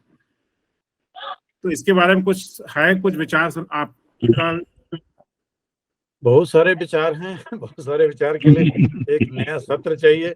बट एक चीज मैं कहूंगा, कर्नाटका में 850 सेवाएं इंटरनेट के माध्यम से दी जा रही हैं। यूपी भी कुछ सेवाएं दे रहा होगा, मुझे अभी अज्ञात नहीं, लेकिन मैं उस पर रिसर्च करके आपको बता सकता हूं। मैंने देखा हुआ है जो सेवाएं डिजिटली दी जा रही हैं उनमें करप्शन भी कम हुआ है, नागरिकों को सुविधा भी बढ़ी है, और एक जो handshake between bureaucracy and citizen जो हमेशा पेनफुल रहता है, या राधे राधे आधे आधे या कुछ न कुछ उसमें बीच बीच में होता है, उसकी आवश्यकता नहीं पड़ती है। तो हम समझते हैं कि डिस्ट्रिक्ट गवर्नेंस के लिए जो टेक्नोलॉजिकल सॉल्यूशंस हैं उस पर ध्यान दिया जाए, और that will remove corruption as well as bring citizen and government closer. बहुत सारी सरकारें काम कर रही हैं। Right to public services, right to information act में कुछ खामियां हैं, लेकिन उसके खामियों के अलावा बहुत सारी उपलब्धियां भी हैं। आज ब्यूरोक्रेट्स ज्यादा सावधान हुए हैं, सोशल मीडिया ने उनको और सचेत किया है, पत्रकारों ने उनको और सचेत किया है कि अब ठीक से काम करो, नहीं तो जनता सब कुछ जानती है। उड़ीसा में बोलते हैं चका आके सबू देखो छी, तो ऊपर वाला सब देखता है। हाँ देर लगती है, थोड़ा देरी लगती है कभी कभी। और जो ब्यूरोक्रेसी के बारे में कि 5 साल 3 साल ये व्हाइट कॉल, ये जो so called cooling of period, ये किसी सर्विस के लिए उद्दिष्ट नहीं है। अगर हम कुछ गलत करते हैं तो हम अगर रिटायरमेंट के बाद भी कोई सेवा मिलती है तो भी हमारी जिम्मेदारी है। पहले हमारी जिम्मेदारी होती थी जितने रिटायर हुए उसके 3 साल तक, अब वो कानून चेंज कर दिया गया है। आप जब जिंदा हैं तब तक आप जिम्मेदार हैं, what ever decision you have taken rightly और wrongly. So there is nothing wrong, though I am myself a retired person working in a post-retirement post. I should not be justifying it. But fact remains that if I have committed any error of act of omission or commission, I am responsible till death. This is the new rule of the government. So it is not that there is always a nexus. And A and B, if there are good people, they should be utilized in all their capacity. Many people have contributed great to this nation. It is not that they become a liability on the 60th year of their birth and they become useless people soon after they celebrate their 60th anniversary. So it is not that society is a mixed bag, sir. People come from the same society. We are blaming the politicians for diluting politics, bureaucrats for bureaucratic governance, Patrakar for highlighting wrong and right thing depending upon the government of the day. So we all are protectors of the same development process. Development is not divisible. Development is everybody's job. If all for health, then health for all. If all for development, then development for all. This is not a slogan, sir. Sabka saath, sabka vikas, sabka prayas, sabka vishwas. It sums up the same thing. Minimum government, maximum governance sums up the same thing. It is not that you and I are different from that. Who prevents us from highlighting the corruption of high and mighty? Many people have gone to jail. We have seen that how improvement in good governance in UP itself has given a good name. It has become an investor's destination as of now. I'm not saying this was bad earlier or it was good earlier. No need to pass a value judgment because people will suffer and people will get the government that they deserve. I don't think that we all are that bad. And we are increasing our delivery process. I will give you one example, sir, before I finish. I think this will be misunderstood. In 69, we nationalized bank. That bank will go to the people. Till 2018, people were even having problem in opening the bank. I have seen here banking secretary going to the government and saying, sir, itna bank account खुलेगा तो इतने bank branches होनी चाहिए, इतने bank manager recruit करने पड़ेंगे, इतने और बैंक बढ़ाने पड़ेंगे. 47 करोड़ नए बैंक अकाउंट खोले हैं using Aadhaar and not a single bank branch has been opened. This is the efficiency of bureaucracy, sir. So what we have done good, we should be proud of. What we have done bad, we should be ashamed of. But painting with a bigger brush or one brush is not the best way. And I think we should be guided by our conscience and wisdom than by herd and so-called incorporated wisdom, which we get planted in the age of social media, and WhatsApp University is coloring our views much more, maybe faster than the actual color. Thank you very much, sir, for this, I think, chance to give reply. Thank you, sir. Thank you for your satisfactory response. Thank you, sir. Thank you, sir. Thank you very much, sir. Tripathi, sir, thank you. Yes, Naveen, please carry on. Sir ये बहुत खुशी की बात है कि आज हमने बहुत टाइम से 7:10, अदरवाइज हमारा टाइम हमेशा ओवर शूट कर जाता था. मे भी एक स्पीकर हमारे कम हो गए, लेकिन और इस बात का बड़ा अफसोस भी है कि आज के दिन हमने अपने छत्रावासी श्री अखंड प्रताप सिंह को खोया. हम सोच रहे थे 2 दिन पहले नपलचाल सर शायद वापस आ जाएंगे अपनी 104 वर्ष की माता जी के अंतिम सारी रस्मों को पूरा करके, लेकिन वो अभी भी हिमालय की गोद में उनकी अस्थियों को प्रवाहित करने के लिए अपने गांव हारचुला के ऊपर हैं. उनका प्रतिनिधित्व उनके परिवार के चंद्रशेखर नपलचाल जी, हमने निवेदन किया कि आप कल शाम भी लौटे हैं तो हम लोग संवेदना व्यक्त करते हैं माता जी के निधन पे और अखंड प्रताप सर के निधन पे. बहुत खुशी हुई जिस उत्साह से सब लोग जुड़ रहे हैं, और उससे भी ज़्यादा खुशी है कि हम जिस स्पीकर को भी अप्रोच करते हैं, किसी ने इफेंट बट नहीं किया. कोई पारिवारिक या व्यवसायिक अपनी मजबूरी रही हो, ना अवेलेबल रहे हो. इस कार्यक्रम में तो हम सोच रहे थे कि इतने स्पीकर हो जाएंगे. नवीन चंद्र वाजपेयी जी से भी बात हुई थी, नपलचाल सर से भी बात हुई थी, अखंड प्रताप सिंह को भी हम लोग टटोल रहे थे. उनका शायद इसी वजह से फोन नहीं लग पा रहा था कि वो अस्वस्थ थे, और इस बात की जानकारी हमें बाद में हुई कि आज उनका देहावसान हो गया. तो मैं बहुत बहुत हृदय से इलाहाबाद यूनिवर्सिटी एलुमनाई एसोसिएशन के सभी पदाधिकारी, संपूर्ण कार्यकारिणी और सदस्यों की ओर से तहे दिल से आप लोगों को बहुत बहुत धन्यवाद देता हूं. आप अपना आशीर्वाद संस्था पे इसी तरह बनाए रखेंगे, मिलते रहेंगे, जुड़ते रहेंगे, काफिला आगे बढ़ता रहेगा. बहुत बहुत धन्यवाद. सबकी सहमति से वर्तमान श्रृंखला के इस आयोजन के समाप्ति की घोषणा की जाती है. सभी लोगों को सूचना दे दें सर, वो हरियाणा चैप्टर गुड़गांव की सूचना दे दें. जितने लोग हैं सामने, कम से कम वो लोग सूचित हो जाएंगे. उसका थोड़ा सा ब्रीफ कर. 15 जुलाई को हमारा एसोसिएशन जो है हरियाणा चैप्टर का इनाग्रेशन करने जा रहा है. इसके संबंध में विस्तार से हम आप सब लोगों को सूचित करेंगे. आपसे अनुरोध है कि कृपया भाग लेने का कष्ट करें. बहुत बहुत धन्यवाद. Thank you Gupta ji. सभी पार्टिसिपेंट्स का बहुत बहुत आभार. Thank you. नमस्ते sir. Thank you very much. Thank you sir, thank you very much sir, thank you Naveen.